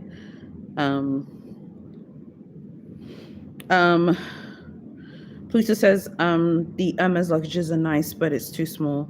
How big are they in centimeters? I just don't like the aesthetics of how they look. I think Louis Vuitton's luggages look nicer. Like if you were to ask me like who has a nicer looking luggage, I think Louis Vuitton. But Pluto says, and of course really expensive. Steph says going to Vegas. Okay, I'm very excited to hear about your Vegas trip. Kim says yes to car service, so convenient. Okay, great. Not Uber, like I mean like the actual car service thing. Like an actual car service, right? Where it's like super luxurious. Steph says, I love car service. I know you guys mean the one I'm talking about. Abigail says, Globetrotter luggage. Is that a brand? Is that a brand? I've never heard of that brand. I think NK says car service to and from the airport's great. Around the city, not needed. But if you want to be super comfortable, Black Lane is great. Okay. Pluto says car service, yes. Yeah, because I feel like sometimes like you just want to be comfortable. Abigail says UK brand. Okay, I'll check them out. Cece says I'm really enjoying this live again. Okay, I'm glad. You know these lives, I'm learning like when to go live and what to talk about and stuff with you guys. But I'm really excited about the things we talk about because I feel like this is much more natural for me. Like I'm really enjoying filming these videos. And like I said, I'm not going back to work until September, so I have a lot of time this year to film these types of videos. So I hope you guys stick around. Kim says, the Win On Call pick you up in Vegas. Okay, great. Ballet says the Hermes travel bag. Cami says, yeah, the Hermes travel bag, their luggages. Cami says if you're in the top 10%, then 90% won't understand that's okay. Same in reverse. Isaiah says flying United Business London to San Francisco. Want to see if the ice cream sundae cart hype is worth it. Okay, you need to report back in the group for us then, please. Cece says very natural. Yeah, this feels much more natural for me. This is like more my speed and stuff. By the way, guys, my husband watches all of the playbacks and he reads all of your comments. Okay. Steph says, I would definitely get car service in cities that have those dedicated zones for Uber versus taxi. Yeah, I mean, for example, like, I just, for me, it's just like, I think just like now that I have like more means. Oh, my comment was in relation to the Lex Luthor reference. Oh, okay. I get you. No, I understood. Yeah, I just feel like I would film it because I don't care. You guys, I don't care. I will film it. But I just feel like you would look like a jerk. Like, here's me in Manhattan on the chopper going to JFK.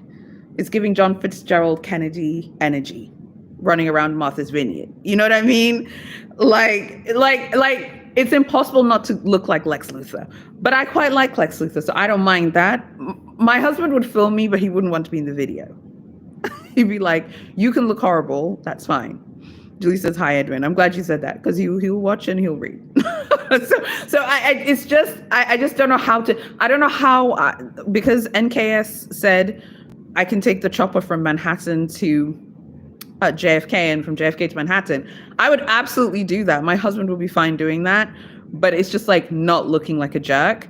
I don't care, so I would do it anyway because it's completely like my style. It's just important. It's impossible not to look like a horrible person.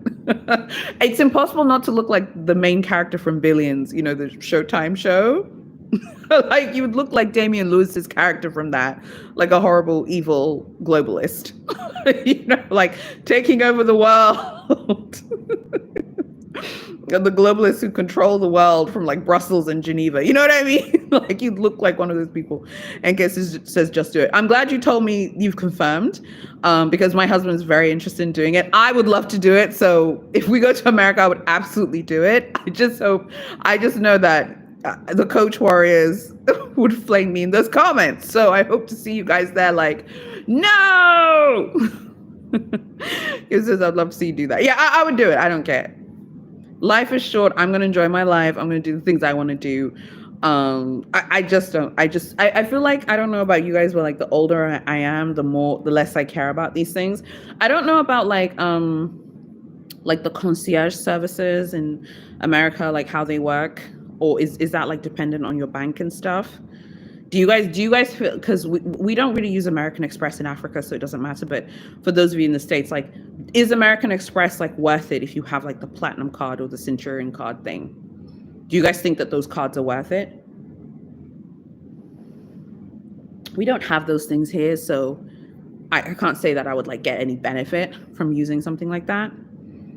Do you think that those concierge services are worth it if you use them? Would you use them, and do you think that they're like worth the money? I don't feel like. Steph says yes, it is. Okay, it's worth the money. Okay.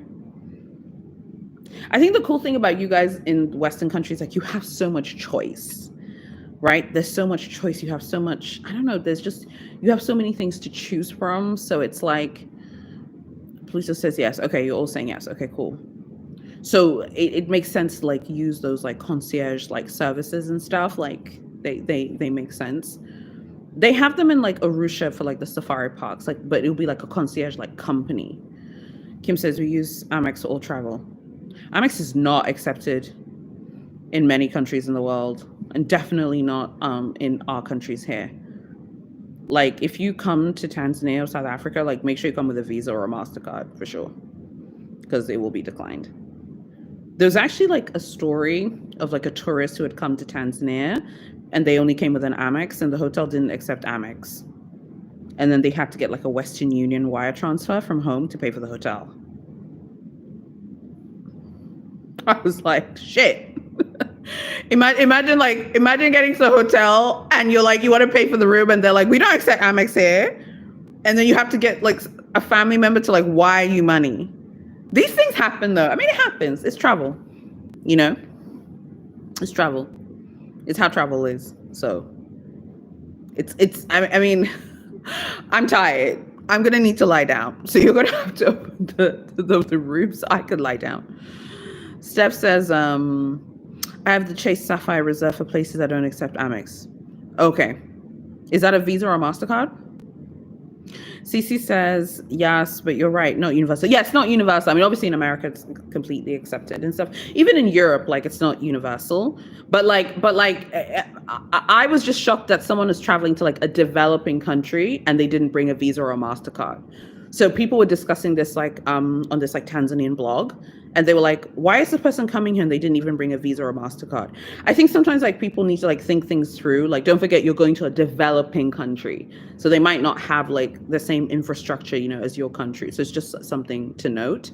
I think the last time when we were in America, it was fine. And, you know, I'm one of those people who's like weird about cash. Like, I don't like people like forcing me to pay with card. I don't like that. If you open a restaurant and you force people to pay with card, I will not give you my money. Like if I want to pay with cash, like it's my right.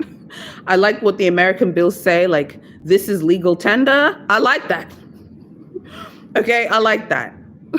In God we trust, this is legal tender. You have to accept my money. Yes.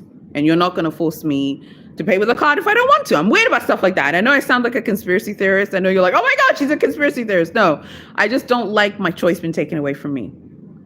Steph says it's a Visa. I'm like, okay, cool. Kim says, yes, always have backup money. Yeah, always. Yeah. So I'll be very interested to know, yeah, where else you guys are headed this year, or do you guys take lots of holidays? Do you work from home? And if so, how many holidays do you get a year? I know in like the States, you guys don't have as much time off as like other countries, but I'd be curious to know like You know, where are you guys? Where's everyone going for summer? Like summer holidays? Like where are you guys going?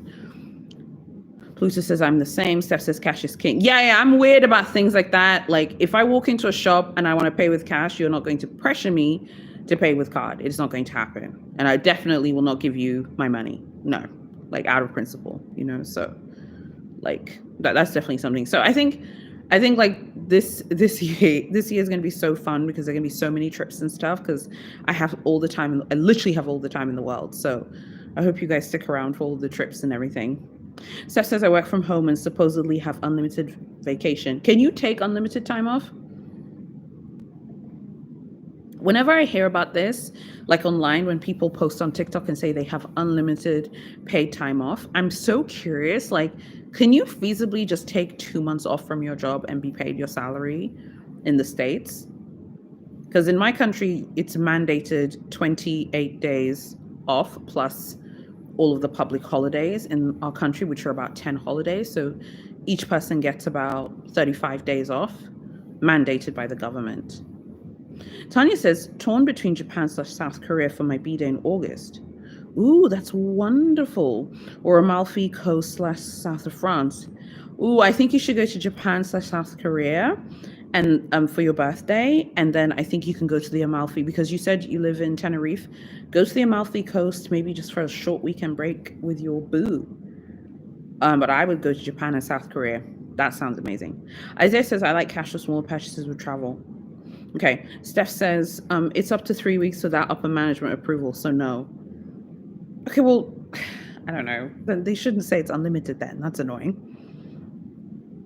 Ballet Dancer says it depends on where you work. Okay.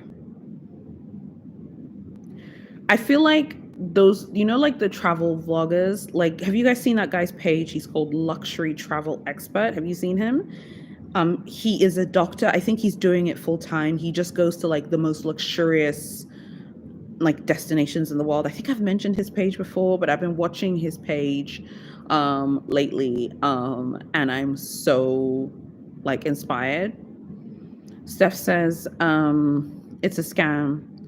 Yeah, facts. That's a scam. Oh, Tanya says I'm on holiday in Tenerife, but I'm a London babe. I'm definitely leaning towards Japan, South Korea. Go to Japan, South Korea, babe. Go to Japan, South Korea, and then you can always go on a quick weekend break to the Amalfi Coast in May. Pluto says depends on where you work and why you're leaving work.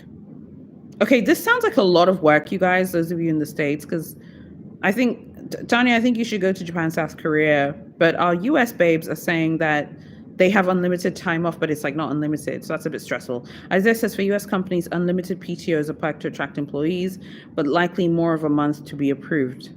Well, that sounds like catfishing, like the way Louis Vuitton catfished us with those nomination bags. That sounds like a little bit, you know. So this guy, he's called Luxury Travel Expert. You can just go and check his channel. He only posts like super luxurious, like really, I'm shocked he hasn't run out of destinations like in the world to go to. And they're like super luxurious and super beautiful.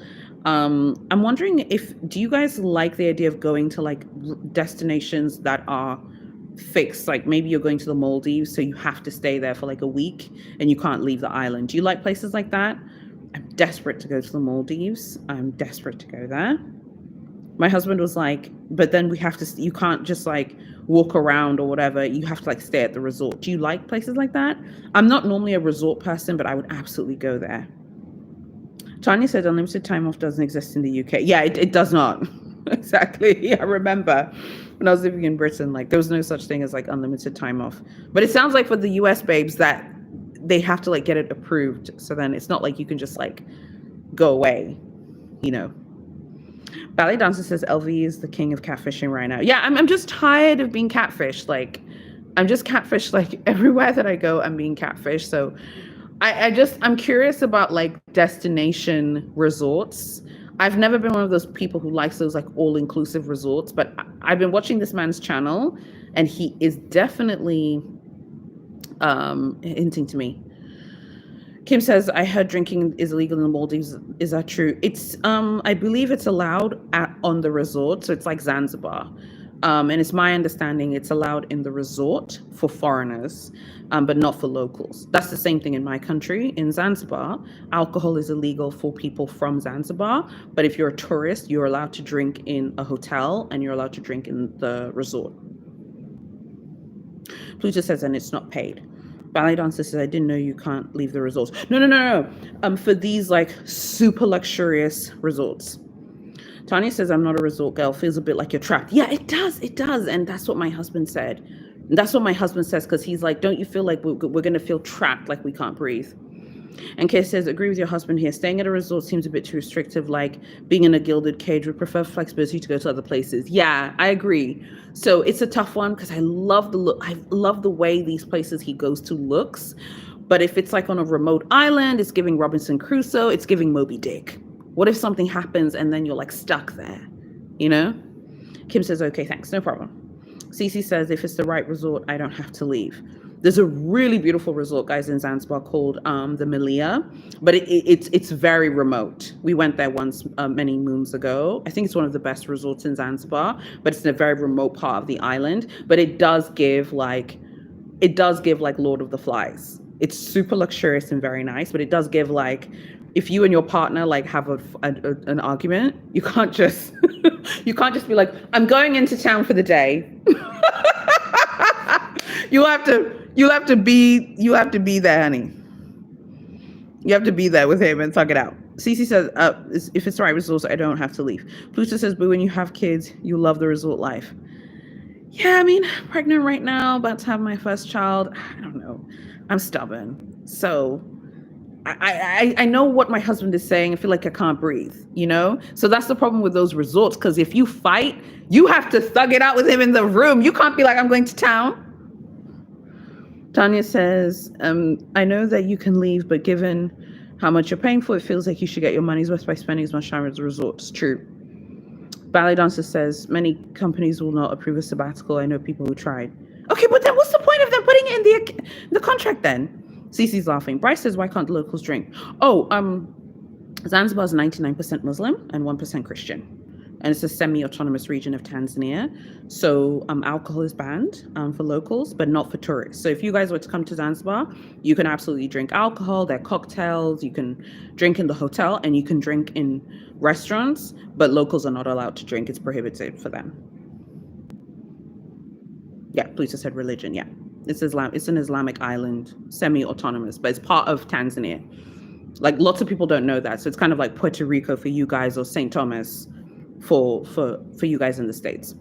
So I feel like with those resorts, that resort is an amazing resort. We talk about it all the time now, but he was my boyfriend. We're having a great time. You know, we're popping bottles. We're enjoying ourselves.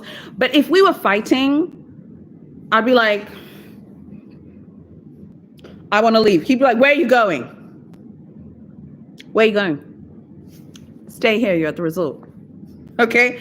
I need space. I've talked to you guys about this before. Like, my husband knows this. Like, when we go to Paris, when we go to London, I want to like go out of the hotel for the day, walk around, go to shops on my own.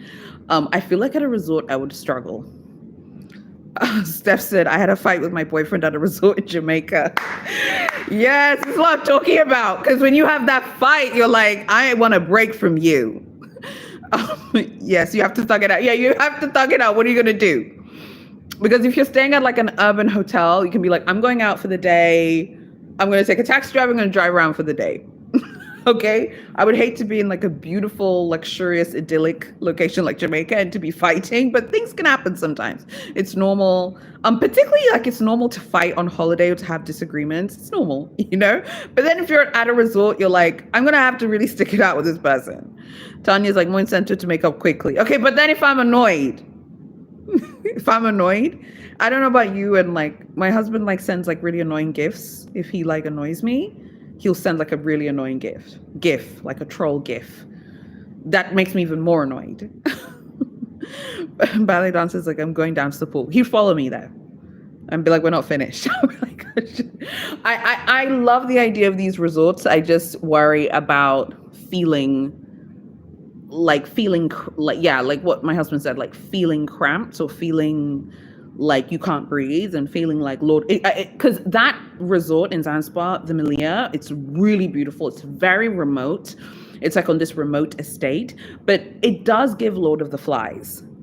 Like you could imagine, like people were shipwrecked, had to like, it's a super luxurious resort, but people like shipwrecked and stuff. So it does have that kind of Lord of the Flies, Robinson Crusoe, Moby Dick nautical kind of feeling. So I can imagine like if you go there with your partner, and yeah, if you guys are annoyed at each other, you're stuck in the villa together. Okay? You can't just go to town and whatever. Now in Zanzibar, there are a lot of those like hotels that are in town that are more fun and stuff like that. So I don't know about resorts. I have to think about it. And the people who, one of you who said, when you have kids, you love resorts. I'm getting ready to have my first child, and I just don't think a resort is for me. Steph says some girls were flirting with him in the club. On the property, I got mad and started crying. Oh, that sucks. I'm sorry. Okay, I'd cry too. I'd cry as well. And I'm a crier. Like, I cry. I don't know about you guys, but I cry. Oh, okay. Then you have to suck it out because you're at the resort. Like, when you're like, what are you going to do? Cami says, sounds similar to a cruise. I cannot be on a floating hotel. No, I could not do cruises. I am not a cruise person. I would want to jump off that thing quickly. Kim says, I stayed at a resort in Mexico because I was scared to go in those streets. It depends where though. I heard Mexico City's super safe. Pluto says, LOL, then you definitely don't want to do cruises. Yeah, no. I watched a documentary about cruises. I was claustrophobic watching people on the ship. Like, watching people on a ship makes me feel claustrophobic. Ballet dancer says I would be upset too. My anxiety would not allow me to be on a cruise. I don't know what it is about cruises, but there's something. Bryce, I hate cruises. I've never been on one. Same. I've never been on one, and I will never go on one. Please don't be offended if you like them. It's just a personal thing. Please don't be offended.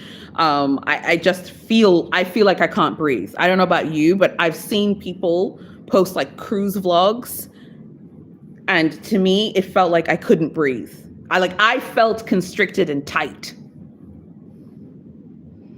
NK says, I like the idea of cruises, but I know I wouldn't like the experience. I just can't. Steph says, I dumped him, LOL. Okay, good.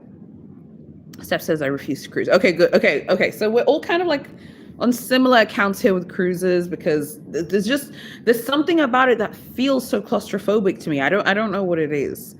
And I can't figure out why it feels claustrophobic. I think I'm like, Julie says, I'll be afraid the day I get on one and the boat will sink. Yeah, and I mean, don't even get me started on that because it's giving Titanic. Julie says, I'm not a strong swimmer. Oh, okay. Yeah, I don't know. I just am not a cruise person. I think for me, like, I want to chill at the hotel. Miss Libra Loveluck says, I love cruises. Okay, what do you like about them? Kim says, I'm going on Royal Caribbean soon. You have to be mentally prepared to be close to all those people. Kim, I can't stand the idea of being close to people right now because I'm just obsessed with everything being sterile. So the idea of being on a ship, pregnant, and I want everything to be sterile makes me feel physically ill. So I'm wondering if maybe I would be open-minded to it after. Pluto says, I love cruises. Cece says, not me. Love them. Celebrity cruise ships are amazing. Cami says, it's the lack of control you have. I think that's what gets it to me. Because I'll be like, oh my God, I'm on a ship and I can't get off. Pluto says, you can also get sweets too if it feels too cramped. Ballet dancer says, you're surrounded by nothing but water. I know people who enjoy cruises. Isaiah says, my partner has been on a Disney cruise and said it was good. Do you think some of this is cultural? Because a lot of you are from the States, and I feel like cruises are really popular in North America and Canada. Like in America and Canada, I feel like, do you think that some of this might be a cultural thing? Like those of you from like the US and Canada, like you might prefer cruises?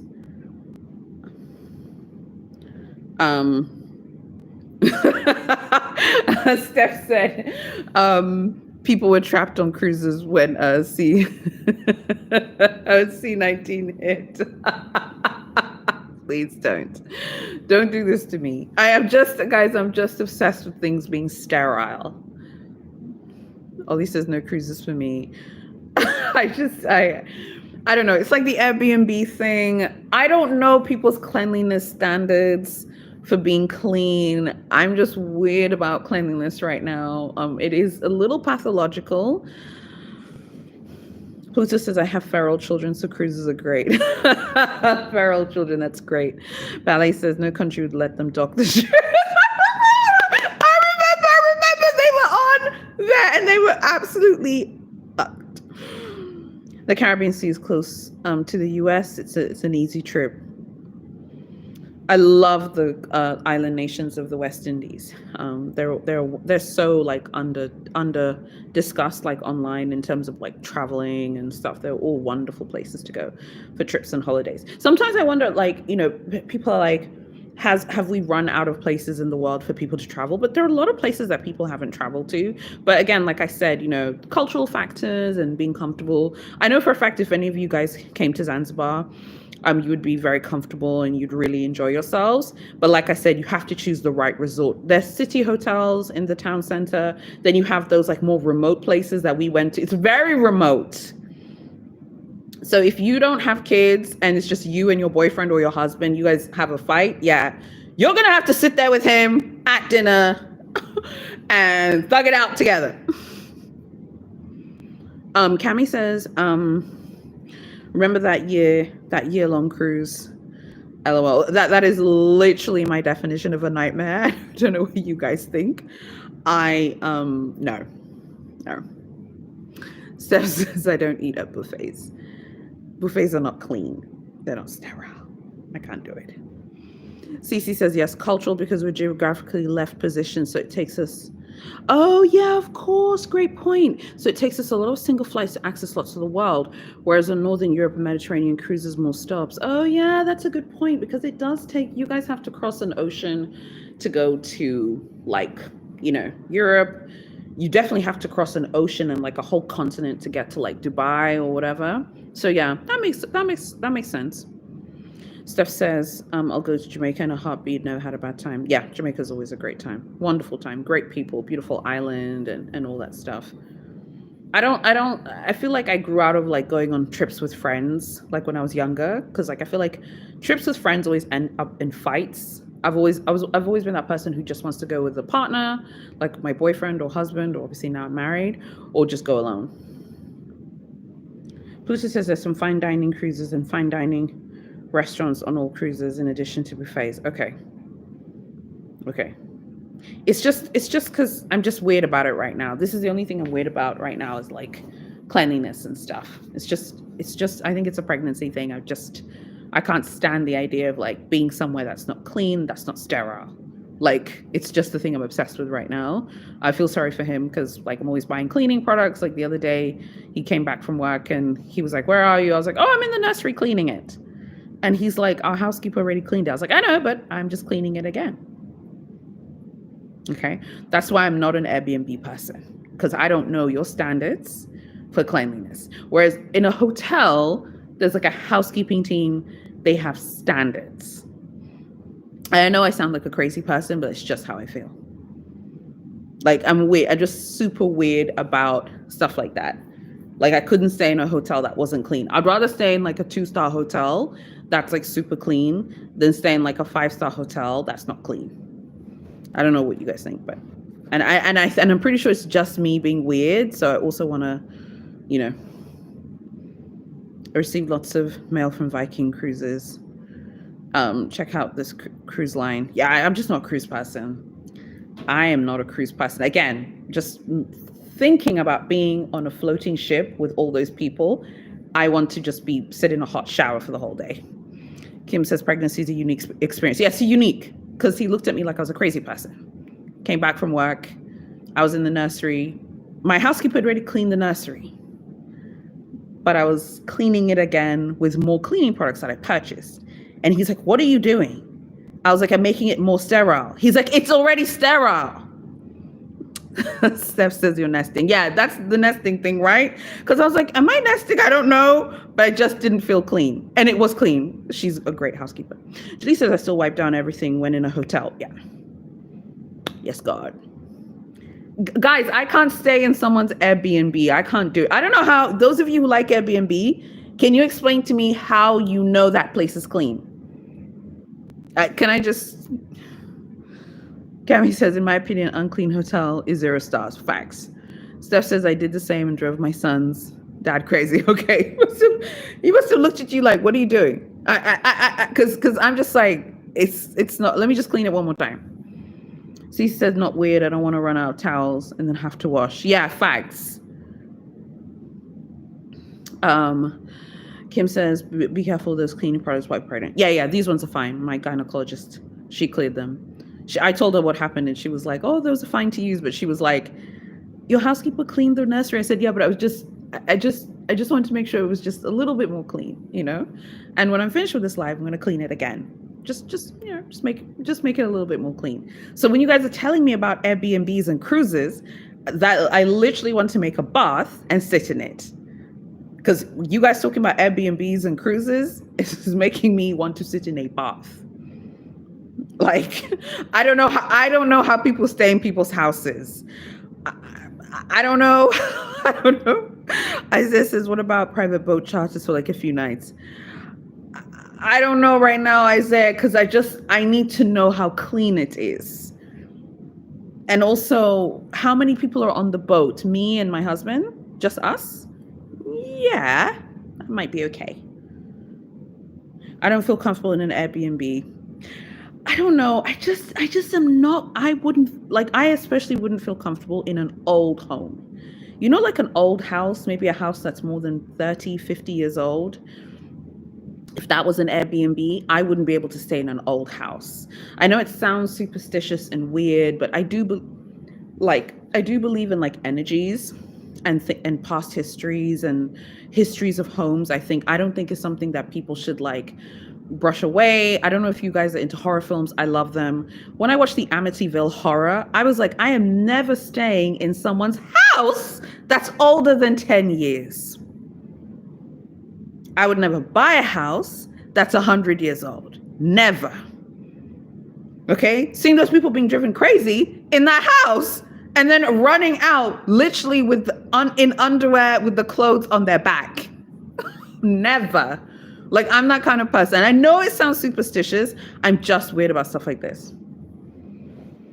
Kim says, I don't feel comfortable in Airbnb. Kim says, yeah, energy is real. Baladon says, yeah, it is real. Baladon says, I like the old Victorian homes. We have a lot here. They're so beautiful. They're so beautiful. I just wouldn't be able to Airbnb them. But I like looking at them. Cece says, I don't know. I'm a run up the room service bill kind of girl. Yeah, same. Just put it on the room and then that's fine. Steph says, LOL. Yeah, I hope I haven't sounded like a crazy person to you guys. Like, I know I sound crazy right now, and you guys obviously know I'm pregnant and stuff, so I want to blame everything on my pregnancy. But my husband was like, I hope that this goes away like after the baby comes, because I can see it's frustrating for him because he comes back home from work and it's like different things I'm doing. And he's like, this room is clean. I'm like, I just make it a little bit more clean. NK says a lot of homes here in NorCal are older than a decade. I love older homes, totally agree on things having energy. Yo, NKS, the Amityville Horror, those people ran out with their clothes on their back. Isaiah says, I like Airbnbs when it's designated as travel/getaway homes or for family and friends. Like there's some in Palm Springs that are nice for the festival Coachella. Okay. Would you have a housekeeper come and clean? Cami says with the clean thing. Guys, I'm so sorry. I'm so embarrassed. I've said this now, but I need to be quiet about it now. Cami says with the clean thing, how do you deal with flying? Okay, with the clean thing, I would have to be in business and first class. And then just like make sure like that it's clean before sitting down. And then when I get to the hotel, have a nice hot shower and then I'd launder my clothes again. But I feel like this might be, like Steph said, this might be a nesting pregnancy thing. And hopefully it'll calm down once I'm finished with this. Because right now it's pretty bad. It's not rational, but to me it makes sense. And you guys, you know me, I love wearing colors and everything's really bright. I'm decorating my nursery. The nursery is blue and sterile. And you know I don't like blue. You know I like bright colors. Kim says, Edwin will be fine. Just wait till menopause kicks in the future. Yeah, I have no idea how I'm going to be like at those stages in my life because I'm just like, Steph says, I disinfect the plain seats with tray table with Clorox wipes. And I'm not like a germaphobe. That was so weird, but I have become one. So I really hope that this goes away because I don't like people who are like, I can't shake people's hands. Like, I'm going to shake your hand. Like, I'm not that far. Like, I'm going to need you to shake my hand and then you can go wash your hands afterwards. I'm not like a germaphobe. I just need the place to be clean. Julie says, me too. Ballet dancers laughing. Like, I have my limits. I just can't stay in someone's house because I don't know their standards. I know the standards that I have for my home that I'm really proud of, which I can't take credit for because my housekeeper's one who cleans the home and she makes it beautiful and clean. And you know, I have a cat. He's super clean, but like we make sure he's also clean again. You know? Cece says it's a pregnancy. Totally understand. I'll be the same way too. Okay, I hope so. Because I did look like a crazy person when he came back from work one day and I was in the nursery on the floor cleaning.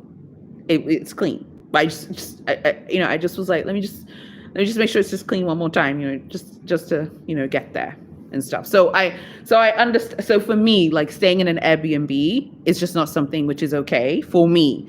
And then also because we've stayed at all of the hotels in Dar es Salaam, we know the standards of the hotels in Dar. So we're like, we would go somewhere that's nice and sterile and clean so that I can be calm. And Kate says you're not weird for it. Pregnancy hormones go wild sometimes. Yeah, so hopefully this will all be over soon. I'm in my 9th month. I'm due this month, any day now. Any day this month. So this will all be over. And me and my husband can move on with our lives. Because I'm just tired of this. Like I'm tired of how it sounds. Like I'm tired that I've even said it on this live. You know, but I don't delete my live, so I'm gonna keep it up. Maybe it makes me relatable. Remember the word we hate so much? Miss Libra Loveluck says you'll get over it. Miss Libra Loveluck says you'll get over it once the baby has back-to-back exploding nappies. I hope so. I hope so because I can't. You know, I can't. There are gonna be so many people here. She said back-to-back exploding nappies. Steph says exactly, and Guy says LOL. Yeah, there'll be a lot of people here in the house, so we've just drained the swimming pool. The swimming pool's being refurbished. The nanny can handle that one. Yes, she sure can, because that is what she's paid to do. Yes, God. Yes, God. That is your job. Kim says when you're tired, that's when it's time. We're like redoing the veranda and the swimming pool. Steph says in the 9th month was like, take the baby out of me now. Yeah, I'm over it. Steph, I'm over it. I'm tired. Physically, I'm tired, but I'm also over it. He doesn't want to leave. I just had an appointment this week, and the gynecologist was like, he's not trying to leave. I'm like, he needs to be evicted. It's my uterus. You are renting the uterus from me, honey. You need to leave. I'm tired. But yeah, it's any day now this month. So I never thought I'd ever have a January baby, but hey, this is what's happening. Cami says, don't feel bad. There's a lot of people that have no idea pregnancy can do this and are learning from you. Oh, thank you. That's such a kind thing to say. You know, it's hard because I just, you know, like I said, these lives feel very natural. So it's natural for me to mention it because I'm experiencing it as we speak. Remember, I told you guys on stories, I have energy to do one thing a day. I knew I was coming here to do the YouTube live with you guys. My husband's gone out with his friends for the evening. And I told him I'm doing a YouTube live. He was like, all you have is the energy to do this live. I said, it's the only energy I have. So I'm really happy that I've gotten to 9 months, but I'm over it. And I want him evicted from my uterus. And I mean that. It doesn't mean that I don't love him. Doesn't mean I'm not excited. I'm just over it. Kim says evicted. Yes, my uterus is your home. I am your landlady. it is time for you to leave, so that we can all move on with our lives. And at the clinic this week, in my ultrasound, he's jumping around. It's lit. It's a party in there, but he's not leaving. So I'm due this month, and there's a specific week. So if it doesn't happen, then I'll be induced. So we'll see what happens. But obviously, my personal page, and I have my email newsletter. So when it happens, I'll definitely message. I'm not we're not gonna hide the name or anything like that. We're not like that. We have a name, and I'll share the name and everything. I don't like when influencers are like, guys, I'm not sharing the name of my baby. It's relax, you're not Beyonce, calm down. NKS says, yes, I love that you keep it real. A lot of us are learning. Oh, okay, guys, I'm glad to hear that, because I felt kind of bad mentioning the sterile thing, because I just realized I kept saying sterile in this live. But it's honestly my life right now, and that's how I feel. Abigail says, my grandson say 42 weeks and 4 days. He needs, no. You saying 42 weeks is enough to get me triggered. No. That's a big fat no. So, I mean, even this week at the hospital, there was this woman, she's having twins. I see her often. And because we're pregnant at the same time, and her stomach is insane. And she's exhausted. With twin pregnancies, they induce them before 38 weeks. Because a twin pregnancy never goes to 40 weeks or whatever, right? So she was getting induced. Cece says, nope, I'm learning too. Okay, great. Abigail says nesting. Okay, great. Because I just don't want to be annoying or anything, but it's what I'm living. It's what I'm experiencing right now. And I can't lie. I was on Miskina's website today looking at baby clothes. I bought him a bunch of clothes, but I was like, I want to get some cute clothes for the baptism and get cute clothes for when there are people coming. There is a Gucci outfit I found for him to wear. But I'm just ready for it to end so I can move on with my life. Because I just can't. Diva says, I'm a very clean person, just like you at the moment. I've been speaking that way. I pray I never change. Respectfully speaking, I've never been pregnant. Okay. I just can't stand the idea of being places that are not sterile.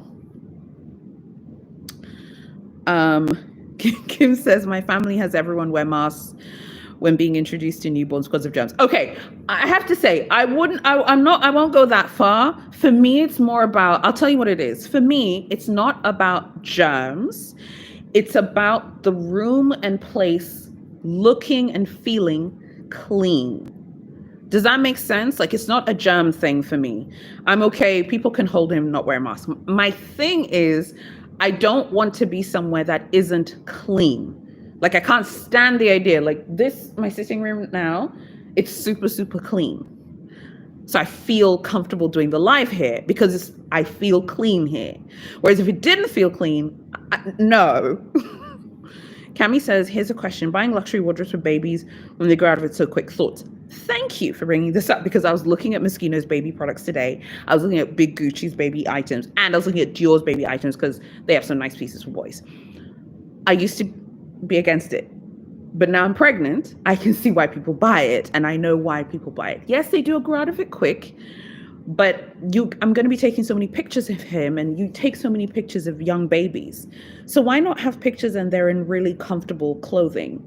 Some respectfully, some of the cheap clothing, it can make the child itchy and stuff. I was reading about this. I'm not saying that it has to be expensive. I'm just saying, I think especially for this is my first baby. I don't know if I'm going to have any more kids. Let's see what happens, right? I would like for him to have really nice things. I have really nice things. So I don't see what's wrong with me buying him really nice things. I have Moschino, Versace, and Max Mara clothing. So what's wrong with him having Gucci clothing too? You know what I mean? What's wrong with him having really nice things as well? And like I said, we're going to have a baptism. He has to wear really nice clothes that day that look nice. So there is a piece I found at Gucci as well that he can change into when we have the party for him.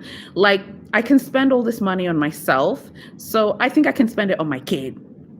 That's how I justify it now. But bear in mind, I'm having a child much older. If you were younger and you maybe didn't have the money to buy, it's okay not to buy it. Does that make sense? Because it makes sense in my head. This is not girl math, Cami says. This is mother math. I agree. Diva says, I love that she keeps it 200. Kim says, going to be some cute pictures to have for a lifetime. Right. And Cami's right. They do outgrow the clothes. You guys are right. And I know many of you who have children are like, you know, the child is going to be crapping in the clothes and stuff. That's true. But they're going to be nice clothes. It's going to be nice. And they're going to look nice. And they're going to be washed and clean. Okay. I have got to get this thing out. But Ballet Dancer says, I understand. Pluto says, bottom line, if one can afford it, I don't see why not. Isaiah says, I would think a bougie blanket because that can last a lot longer than baby clothes. There's a very cute blanket at Big H. Big H make those cute little baby blankets. They're very cute. I was looking at the boys. They have two for boys. They have the blue one, the gray one. It's very nice. Diva says, yes, I understand what you're saying is cleanliness. Yeah. Cece says, yes, spend what you like. I'll do it for special occasions, photographic moments. Yeah, like I think if the budget is there, and it is, I don't see why not. And at the very least, because in our culture, so many people come to the house to see your baby. So you need to have like a lot of clothing options as well. Like after he's born, I think like the first 2 weeks is going to be full of like my husband's relatives and my relatives. So having like just like special occasions and stuff like that. Pluto says, the Hermes kid blanket is super nice. Pluto says it's very good bait. Yeah.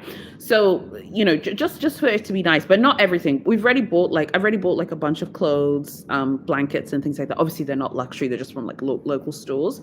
But I definitely like the idea. I looked for the Louis Vuitton onesie. It was finished in the 0 to 3 month period. So someone is buying these onesies. It was the one for boys on the website. It's finished. From 0 to 3. They only had 9 months to 12 months. So someone is buying these as like gifts, maybe for friends. Like maybe someone's just had a baby. Someone's like, okay, let me buy them like the newborn set or whatever. So it's like, you know, at 38, like I said, we'll see if I'll have more children. I don't know. If you guys follow me on Instagram, remember I posted that meme of being asked if I'm having more kids. I haven't even delivered this child. Okay? I was asked that at a family event. Like, you're old. You need to go and have another baby after this. I'm like, yo, girl, I haven't even delivered and you're asking me to go produce another child. Like, what? Diva says, it's your first bundle of joy. Congratulations, beautiful blue hearts. Thank you. I'm excited. Yeah, we'll see. But Isaiah says, love the Big H baby blankets and their stuffed toys. Supposed to be hypoallergic. Have you seen their rocking horse? Big H have a whole rocking horse for kids. I think in America it's like $5,000. Someone is buying that. What bag offer do you get for buying the rocking horse, like for babies? Like I want someone to answer that to me. Like, what bag offer do you get? It's in the baby section. It's a whole rocking horse. And it's like $5,000 and it's ugly. I would understand if it was like a cute rocking horse and it's not. So yeah, I think it's a great question that Cami asked. I don't think it's a waste of money because I think I waste more money buying a ton of crap for myself. So does that make sense? Like if you're someone who buys a lot of shit for yourself, whether it's like high end or like not high end, I buy a ton of stuff for myself. So I don't see what's wrong. Kim says that rocking horse looks scary. It's really ugly as well. And it's a ton of money. I need a whole mini Kelly for that. Cami says, not the rocking horse. I remember the office furniture you joked about a long time ago. Yeah, the office furniture was insane. It was insane. And it looks so uncomfortable. They have a lantern. Do you guys remember when I posted the lantern? The lantern. Has anyone seen the Big H lantern? It's like, and her hand is like this on the website. It's like this. And it's a whole lantern. I don't remember the US dollar price, but it was insane. Pluto says the rocking horse is not a vibe. The little nappy bag is cute too at Big H. Ballet Dancer says no, I'm not going to buy that stuff. But I really do like the Louis Vuitton baby line. So maybe on the next trip, I can go look at it in more detail and look at it properly. I do think it's very cute. And I think Dior's baby clothes for boys, Dior is very specific and intentional. You can tell that they have sat down and really designed it. It's not just like a girl's version or a boy's version. It's like they've made original designs for each sex. It's very nice. I would absolutely buy the Dior baby clothes. I'll buy them. Yeah. And I've looked at some of those pieces. I'd absolutely buy them for sure. Because it's like, you can tell when brands like have actually cared, because all of the things that they do are like so intentional. I know that Dior, I posted those Dior stories. Many of you were like, Dior's ridiculous. You guys didn't like the saddles, but I think that when they do things, they're very intentional and they really like think things through. So, you know, I don't know. I feel like right now in my life, it's like the first time in my life where it's like, me and my husband talked about this, like, we have the means to do the things we've always wanted to do. So we're just going to do them now while we can, you know, versus like, I don't want to wait until I'm 50 to start living. I'm going to live life today. So it's my first baby. Like, do I think that children should get like Louis Vuitton bags when they're 10 years old? No, I don't. I was 16 when I was allowed to pierce my ears. I was 16 when I was allowed to wear makeup. My mother was pretty strict, but I'm glad that she was, because I had a childhood and I was running around kind of living my life. Now, younger children today, you know, that's a different topic. But I think for babies, it's fine.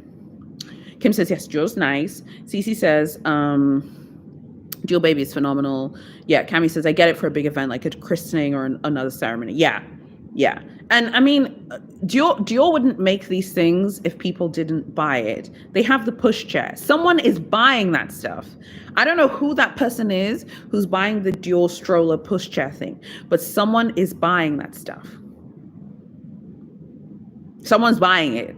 So obviously people like these products, you know, and want to buy them. But I will say, like, and I think I said this in Paris, like, definitely when you're visibly pregnant, like, people want to help and things like that. You know, even at luxury stores, like I must say, as much as we drag luxury stores and hold them accountable, they are very welcoming to mothers. And like, if you have a child or you're pregnant and stuff, like they definitely seem like they want you to feel comfortable, which makes sense. I mean, you're making products like that target women, for God's sake.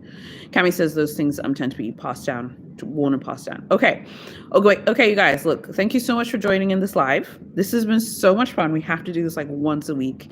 I'm not I don't understand why I'm not having this baby right now, but it's not happening right now. So I have all the time in the world. Even when it happens, I'll have all the time in the world. I'm just going to be here. It's going to be the first time in 14 years I'm not working. So it's going to be a really interesting transition. So we'll have lots of time to do these like live. So I hope you guys will stick around for them. Thank you so much for joining. To everyone who's here. Ballet Dancer says, I'll watch the beginning of the live. Please do, because you missed out on us talking about the Murakami stuff. I'm going to upload the live now, and then I'm going to timestamp it for you all. NKS says, great live. Thank you. Good luck with the delivery. Okay, thanks. But it's not anytime soon. NKS, it's not anytime soon. Because next week I might be here. You'll be like, you're still pregnant. You know? But Ballet says, I always enjoy the lives. Julie says, hot. Okay, great.